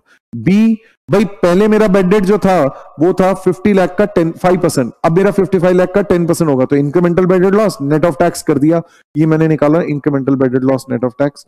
Last but not least, cash discount पहले मेरा जाता था 50 लाख का 30% का 1.5%, अब 55 लाख का 50% का 2%, नेट ऑफ टैक्स इसको भी ले लिया, ये 21,125, ये आपका इसको बी का दिया, ए माइनस बी आपने निकाला, नेट इंक्रीमेंटल लॉस आ रहा है, गेन तो आ नहीं रहा, तो इस वजह से हमने कहा भाई रिजेक्ट द प्रपोज पॉलिसी। यहां पर भी इन्होंने यही वाली बात बोल रखी है, new policy leads to lower net benefits of the company hence it should not be implemented. मुझे पर्सनली इंक्रीमेंटल एनालिसिस ज्यादा पसंद है डिसीजन मेकिंग के लिए जो प्रेजेंटेशन होती है, तो दैट वे मैंने आप लोगों को प्रेजेंटेशन दिखा दी, दे दी। एज द केस में भी क्लास में भी मैं आप लोगों को दोनों प्रेजेंटेशन बताता हूं, but ultimately since incremental analysis हमें जो है वो कम टाइम लेता है, तो इसीलिए हम लोग उसी को प्रेफर करते हैं। बाकी आपकी मर्जी, आप एग्जाम में कैसे करें। कुछ कमेंट तो करो यार, कुछ हेलो हाय, कुछ ये वो आप लोग देखते जा रहे हो, ठीक है जी। बंदे भी काफी कम हो गए हैं, बट कोई बात नहीं, इट इज फाइन। कुछ तो भेजो, है आसान लग रहा है, बस खत्म होने वाला है। लास्ट क्वेश्चन हमारा प्रैक्टिकल रह रहा है, उसके बाद सिर्फ थियोरी है, एक छोटा सा सवाल, ठीक है जी।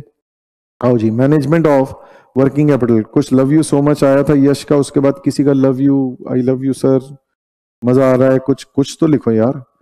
Management of working capital, now this is the star question, this is the best question, this is, इसमें से पूरे पेपर में से, आरटीपी में से ये सबसे अच्छा है। This is good. Let us see, let us discuss. Kalyan limited has provided you the following information. कुछ इंफॉर्मेशन दी हुई है, देखिए जरा 21-22 की इंफॉर्मेशन दी हुई है। कहता है वर्किंग 60% कैपेसिटी पे कंपनी जो है 72 लाख रुपीस की सेल्स कर रही है। ओके, 72 लाख रुपीस की सेल्स कर रही है कंपनी, जैसे आप बोलो। नेक्स्ट, और कह रहा है direct labour cost per unit जो है 20 रुपए है, direct material cost per unit जो है 40% है of selling price, and selling price is 3 times of direct labour cost per unit. तो गाइस डायरेक्ट लेबर कॉस्ट अगर 20 रुपीज है, ध्यान देना, हो हेलो हेलो हेलो, क्वेश्चन को ठीक से पढ़ना, 2 बार पढ़ना, फिर से पढ़वाता हूं गाइस, बहुत ही बढ़िया है। 21-22 की इंफॉर्मेशन दी हुई है। पिछला साल 21-22 था, ये 22-23 चल रहा है, आपको पता ही है। तो इसमें क्या है, वो कह रहा है 60% कैपेसिटी पे काम कर रहे थे, जिसमें 72 लाख रुपीस की सेल्स थी। कहता है डायरेक्ट लेबर कॉस्ट जो हमारी 20 पर यूनिट है, direct material cost 40% of selling price है, और सेलिंग प्राइस जो है 3 times of direct labour cost है। इसका मतलब सेलिंग प्राइस कितना हो गया, इसके 3 गुना, 3 टाइम्स ऑफ 20, तो सेलिंग प्राइस इज 60 हो गया। डायरेक्ट लेबर कॉस्ट 20 और सेलिंग प्राइस का 40% इज डायरेक्ट मटेरियल, तो direct material cost is 40% of 60, that is to say 24। ठीक है जी, वेलकम है नमन काका। तो ये जो है guys, this if you see, ये रहा 24 डायरेक्ट मटेरियल कॉस्ट, ये रहा डायरेक्ट लेबर कॉस्ट, ये रहा हमारा sales, thrice of direct labour. आगे बढ़ते हैं। नेक्स्ट कहते हैं profit is 25% of total cost. Means profit कितना हो गया दोस्तों, अगर मेरी टोटल कॉस्ट 100 रुपए है तो प्रॉफिट 25 रुपए हुआ। और आपको पता ही है total cost plus profit is sale, तो सेल प्राइस 125 हुआ। तो प्रॉफिट अगर निकालना है, सेल प्राइस मेरा निकला हुआ है ना, सेल प्राइस 60 इज 125, तो मुझे बताओ 25 कितना हुआ, दैट इज 1/5 निकाल लो, ये 12 आ गया। तो ये 12 हम लोगों ने यहां पे ये पोस्ट कर दिया, ये रहा इंटू 25/125, ये भी हो गया। Good good Kusum, very nice, love you too, enjoying good, this is best question, बहुत बढ़िया। लास्ट रखा है सॉल्व, लास्ट क्वेश्चन रखा है और बहुत अच्छा सवाल है, very nice interpretation, nothing rocket science, but हमें जनरली जो है direct labour cost, direct material cost सब कुछ सीधा सीधा दिया होता था। यहाँ पे आपको दिमाग लगाने को बोल रहा है कि भाई डायरेक्ट लेबर कॉस्ट 20 रुपए है, उसका सेलिंग प्राइस जो उसके 3 गुना है, आ गया 60 रुपीज। इस सेलिंग प्राइस का 40% डायरेक्ट मटेरियल है, ले भाई आ गया 24 रुपीज। और फिर कहता है कि जो टोटल कॉस्ट है उसका 25% प्रॉफिट है, तो टोटल कॉस्ट के रिलेशन में प्रॉफिट अगर 25 है तो सेल प्राइस के रिलेशन में तो 1/5 हुआ, 25/125। ग्रेट, तो ये हम लोगों ने निकाला 12 रुपए। अब 12 रुपए अगर मैं इसमें से माइनस करता हूं, 60 में से 12 माइनस करता हूं, तो मेरी टोटल कॉस्ट बचती है 48 में से ये दोनों चीजें हो गई हैं। बैलेंसिंग फिगर जो है, रिमेनिंग एक्सपेंसेस बचेंगे, बैलेंसिंग फिगर, लेकिन कौन से एक्सपेंसेस हैं वो उसने आगे एक्सप्लेन कर रखा है कि ये रिमेनिंग एक्सपेंसेस हैं कौन से। आगे अगले साल 22-23 के लिए कहते हैं 90% कैपेसिटी पे काम करने का सोच रहे हैं। अभी कितना काम कर रहे थे? अभी ये लोग 60% कैपेसिटी पे काम कर रहे थे। अब कह रहे हैं हम 90% कैपेसिटी पे काम करेंगे। रॉ मटेरियल कॉस्ट का यूनिट, रॉ मटेरियल का यूनिट प्राइस जो है वो अनचेंज्ड है। ये रहा direct expense. Now this is very important, ये डायरेक्ट एक्सपेंस है, तो इसीलिए मैंने इसको क्या कहा, इसको हम लोगों ने कहा ये डायरेक्ट एक्सपेंसेस बैलेंसिंग फिगर बचा है एज द केस में भी। ये हमारी प्रेजेंट स्टेटमेंट हो गई। अब प्रेजेंट स्टेटमेंट अभी कंप्लीट करते हैं। उसने मेरे को प्रेजेंट में सेलिंग प्राइस पर यूनिट हमने निकाल दिया था 60 रुपीज। ये 72 लाख की सेल्स रेवेन्यू है, 72 लाख का सेल्स रेवेन्यू है, डिवाइड बाय 60 करोगे, ठीक है जी। तो ये आपका जो है एग्जिस्टिंग की यूनिट्स आ जाएंगी 1,20,000। अब इस 1,20,000 को, इस 1,20,000 को इंटू 24 करो, इंटू 20 करो, इंटू 4 करो, इंटू 48 करो और इंटू ये 12 करो और इंटू 60, तो हमें पता ही है एज द केस में भी। अब एग्जिस्टिंग कंप्लीट हुआ है। फिर इसके बाद कहता है ये जो है, अब वापस से पढ़ो शुरुआत से।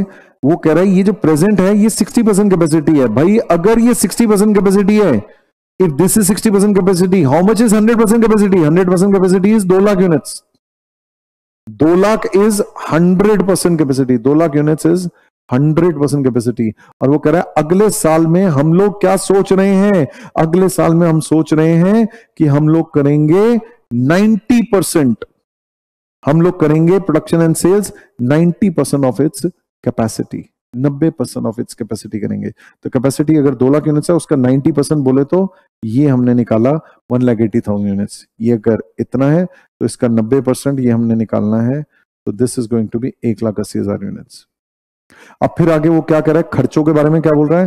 कहता है सुनो यार, raw material price per unit will remain unchange. कहने का मतलब ये सेम रहेगा, same price per unit, same as previous year 24। चलो डन, आगे बढ़ते हैं। इसके बाद क्या कहता है? कहता है direct expense will increase by 50%। यार डायरेक्ट एक्सपेंस कितना था? देखो अब डायरेक्ट एक्सपेंस आपका 4 रुपए था, इसका 150% निकाल दो, ये 6 रुपए हो गया, ये भी खत्म, दूसरा आ गया। आगे कहता है सुनो, direct labour cost per unit 10% increase होगा। पहले डायरेक्ट लेबर कॉस्ट कितना था? 20, इसका 110% निकाल दो, 110% निकाला 22 हो गया। ये मेरी टोटल कॉस्ट आ गई, टोटल कॉस्ट। चलो और बता आगे क्या कह रहा है। Here we go. अब टोटल कॉस्ट के बाद कहता है डिस्पाइट द फ्लक्चुएशंस, ठीक है जी, despite the fluctuations cost structure जो है, company wants to maintain the same profit. Please ध्यान देना, same profit margin on sales. अभी आपका कितना प्रॉफिट ऑन सेल्स निकल रहा है? देखो सेल्स का ये 1/5 है प्रॉफिट, 1/5 है, तो इसका 1/5 है सेल्स का, मींस कॉस्ट का कितना है? 1/4 है, कॉस्ट का 1/4 है, तो इसका भी 1/4 ले लो ना, इसका भी 1/4 ले लो, ये 13 आ गया। सेलिंग प्राइस आपका 65 आ गया। अब 1,80,000 यूनिट से 1,80,000 यूनिट से सभी को मल्टीप्लाई करते जाओ, multiplied by 24, multiplied by 22, multiplied by 6, multiplied by 52, multiplied by 13, ऐसे करके आप निकाल दो, multiplied by 65, and that finishes off this part of it. अब बढ़ते हैं आगे। फिर गाइस ये हो जाने के बाद नेक्स्ट हमारा फंडामेंटल क्या आता है? ये हम लोगों ने अभी प्रेजेंट और एक्सपेक्टेड लेवल इनकम स्टेटमेंट बना दिया है। आपको याद ही होगा वर्किंग कैपिटल एस्टिमेशन में हम लोग सबसे पहले जैसे यही चीजें करते थे, this is what we do. फिर इसके बाद क्या कह रहा है? रॉ मटेरियल्स जो हैं वो हमारे will be in stock for 1 month, raw material 1 महीने के रहेंगे, जैसे आप बोलो। एंड फिनिश गुड जो है will remain in stock for 2 months. तो लास्ट ईयर मेरा रॉ मटेरियल कितना रहा होगा? दिस, मैं 1 मिनट पेन बदलता हूं, लास्ट ईयर मेरा रॉ मटेरियल रहा होगा दिस इंटू 1/12 का स्टॉक। इस साल मेरा कितना रहेगा? दिस इंटू 1/12, 1 महीने का, ठीक है जी, जैसे आप बोलो। फिनिश गुड्स का स्टॉक रहेगा 2 मंथ्स, तो इस बार मेरा फिनिश गुड्स कितना रहेगा? इंटू 2/12, कोई दिक्कत नहीं। आगे बता, आगे फिर वो कहता है production cycle is 2 months, that is से WIP। अब गाइस WIP के बारे में मैंने आपको क्या बात बताई हुई है, ध्यान देना मेरी बात पे, हेलो लिसन केयरफुली। WIP के बारे में मैंने आपको एक बात बताई थी, अगर डिग्री ऑफ कंप्लीशन बताई हुई हो ग्रेट, ना बताई हुई हो तो आपने क्या करना है, आपने अपनी तरफ से अज्यूम करके चलना है कि 100% जो है मटेरियल लगा है और 50% जो है लेबर एंड ओवरहेड्स लगे हैं। ये याद रखना, इसमें कोई झोल नहीं होना चाहिए, ये आप लोगों को याद होना चाहिए। इफ डीओसी, ये मैंने आपको नोट लिखवाया हुआ है, पॉकेट बुक में भी दिया हुआ है, estimation of working capital. If DOC is not known, assume DOC raw material 100% and conversion cost that is labour overheads direct expenses as 50%। So this is what has to be done. अब अगर आपको निकालना है WIP production cycle या WIP कितना दिया हुआ है गाइस, WIP उसने मेरे को बोला हुआ 2 months, तो ये आपने क्या करना है, this multiplied by 2/12 into 100% and this multiplied by, इन दोनों को प्लस करके मल्टीप्लाइड बाय 2/12 into 50%।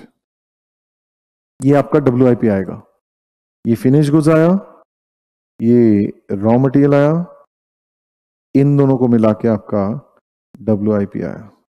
और यही वाली चीज जो है नीचे निकाल के दिखाई हुई, ये रॉ मटेरियल तो ये हो गया। ये यहाँ पे टाइम पास प्रेजेंटेशन दी हुई है, तो मैं आपको अपनी प्रेजेंटेशन दिखा देता हूं। ट्विंग ट्विंग ट्विंग ट्विंग, ये रहा मेरा presentation. What I have done is this into 2/12 into 100% WIP का, this plus this into 2/12 into 50%। और मैंने अपनी तरफ से नोट भी दिया, assume degree of completion of WIP raw material is 100%, direct labour and direct expenses is 50%। ये आपको मैंने एडवाइस दिया था कि आपको यही अजम्पशन, यही नोट देना चाहिए। इन्होंने यहाँ पर नीचे नोट नहीं दिया, बस इन्होंने अपनी तरफ से अज्यूम कर लिया, मर्जी है, बट हमें नोट देना चाहिए। ठीक है जी, आगे बढ़ते हैं। क्या वो कह रहा है credit period allowed by suppliers is 2 months। ठीक है जी, 2 months credit period allowed by suppliers है, तो क्रेडिटर्स फॉर परचेजेस के लिए परचेजेस निकालना पड़ेगा। तो परचेजेस कैसे निकालेंगे दोस्तों, बड़ी सिंपल सी बात, ये आपकी रॉ मटेरियल कंज्यूम्ड आए इस साल, ये आपके रॉ मटेरियल कंज्यूम्ड आए इस साल, this is raw materials consumed. और ये लास्ट ईयर का क्लोजिंग स्टॉक था जो कि इस साल का ओपनिंग स्टॉक होगा। और ये आपने जो इसको इंटू 1/12 किया है, ये आपका इस बार का क्लोजिंग स्टॉक आया। तो आपको शायद ये याद होगा कि raw material purchase is equal to raw material consumed plus closing stock add करो रॉ मटेरियल का। क्यों? क्योंकि इस बार परचेज किया है, और माइनस करो ओपनिंग स्टॉक रॉ मटेरियल का, तो ये आ जाएगा। ठीक है जी, तो रॉ मटेरियल्स कंज्यूम्ड ये आ गया। ये देखो, ये मैंने ये यहां पर परचेजेस निकाल के दिखाई है, इन्होंने raw material consume minus opening stock plus closing stock, तो this minus this plus this, ये आ गया इज इक्वल टू 44,40,000। ये 44,40,000 इज रॉ मटेरियल परचेज। अब इस रॉ मटेरियल परचेज पे आपने क्रेडिटर्स निकालने। क्रेडिटर्स कितने निकालने माय डियर फ्रेंड्स? क्रेडिटर्स आपके हैं ये रहे my dear friends. Credit period allowed by suppliers is 2 months, तो ये दिस मल्टीप्लाइड बाय 2/12 आप करोगे, पेबल्स ये आ गए 44,40,000, ये रे पेबल्स, ये क्रेडिट परचेजेस, सारी परचेजेस क्रेडिट परचेजेस मान ली, इंटू 2/12 किया, ये मेरे क्रेडिटर्स फॉर परचेजेस आ गए। आगे बढ़ते हैं। फिर इसके बाद उसने मुझे कहा डेटर्स के बारे में, भाई 3 जोन्स हैं, जितनी भी मेरी सेल्स है, अब इनकी सेल्स कितनी निकाली है आप ये देखो ना, सेल्स कितनी निकाली है इन्होंने, ये सेल्स निकाली थी, ये रीसेल्स 1,17,00,000। कहता है हमारी जो सेल्स निकाली हमने, वो सेल्स 50%, 1,17,00,000 का 50% जो है वो तो 2 months का है, तो दिस इंटू 2/12 कर देना, ये मेरे डेटर्स हो जाएंगे। 1,17,00,000 के 30% इंटू ये 3 months है इसका, तो इंटू 3/12 कर देना। और 1,17,00,000 का 20% तो कैश सेल्स है, उस पर तो डेटर्स है ही नहीं। तो अगर आपको डेटर्स निकालने माय डियर फ्रेंड्स, तो ये डेटर्स ऐसे निकाल सकते हो, debtors 1,17,00,000 into 50% into 2/12, 1,17,00,000 into 30% into 3/12, ऐसे करके आपका आ गया, ये आपके डेटर्स आ गए। और last but not the least is my dear friends, ये आपके आ गए कैश। उसने मुझे बोला हुआ है cash balances are this much. Cash purchases को है नहीं, सारी क्रेडिट परचेजेस हैं, तो 1,11,000 ये कैश लिख दिया। ये आपके टोटल करंट एसेट्स हो गए, इसमें से करंट लायबिलिटीज पेबल्स माइनस किया, आपका नेट वर्किंग कैपिटल आ गया। फिर इसके बाद माय डियर फ्रेंड्स और क्या करते हैं, और हम लोग ये चीज करते हैं this my dear friends, MPBF आप लोगों को निकालना आता है, maximum permissible bank finance. Norm number 1 के हिसाब से करंट एसेट्स में से करंट लायबिलिटी माइनस करो, ठीक है जी, जो बचेगा उसमें से 25% माइनस करो, एमपीबीएफ आ जाएगा। दूसरा, करंट असेट्स सेकंड नॉर्म में से उसका 25% माइनस करो, 75% ऑफ करंट असेट्स में से करंट लायबिलिटी माइनस करो, ये आपका एमपीबीएफ आ जाएगा। और थर्ड में से पहले हार्डकोर करंट असेट्स माइनस करो टोटल करंट असेट्स में से, फिर उसका 25% माइनस करो हार्डकोर करंट असेट्स का, 75% करंट असेट्स में से करंट लायबिलिटी माइनस करो, तो ये आपका एमपीबीएफ आ जाएगा। And this is what is asked over here. कहते हैं यार एक काम करो, वर्किंग कैपिटल फाइनेंसिंग के लिए हम लोग ना सोच रहे हैं, हमें ना आप एक बात बताओ, टंडन कमेटी के 3 नॉर्म्स के हिसाब से मैक्सिमम परमिसिबल बैंक फाइनेंस, तीनों क्राइटेरिया तीनों नॉर्म्स के हिसाब से ले लो, और ये मान लेना कि जो स्टॉक ऑफ फिनिश गुड्स है वो कोर करंट असेट्स है, हार्ड कोर करंट असेट्स। तो मेरा स्टॉक ऑफ फिनिश गुड्स कितना है, इतना, ये मेरे हार्ड कोर करंट असेट्स है। तो तीनों नॉर्म्स से यहां पे ये बड़ी सुंदर presentation, love this presentation, short and sweet, straightforward, this presentation is amazing. 75% of current asset minus current liability, ले भाई current asset minus current liability 75%, सीधा MPBF norm number 1। 75% of current asset minus current liability, ले भाई current assets का 75% minus this, norm number 2, tight हो गया।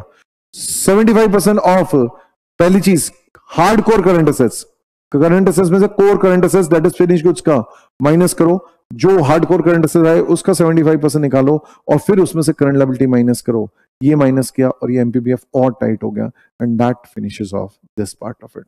Very nice presentation, amazing. Last but not the least is my dear friends, वो हमें क्या कह रहा है, सैमुराई बॉन्ड्स बताओ भाई। सैमुराई बॉन्ड्स जैसे हम लोग ने पढ़े थे, जीडीआर, जीडीआर थे कि global deposit receipt, ADR American deposit receipt, इस तरीके से सैमुराई बॉन्ड्स ये टोक्यो में या जापान में इशू होते हैं। इस तरीके से बुलडॉग बॉन्ड्स ये अंग्रेजों के पास, अंग्रेज कौन से वाले, ब्रिटेन वाले, उनके पास इशू होते हैं। वो लोग वहां जो है, जैसे यहां पर सैमुराई है, होते कहां के, ये आपको obviously last types of financing का क्वेश्चन है, ठीक है, डेट सिक्योरिटाइजेशन भी वहीं का क्वेश्चन है।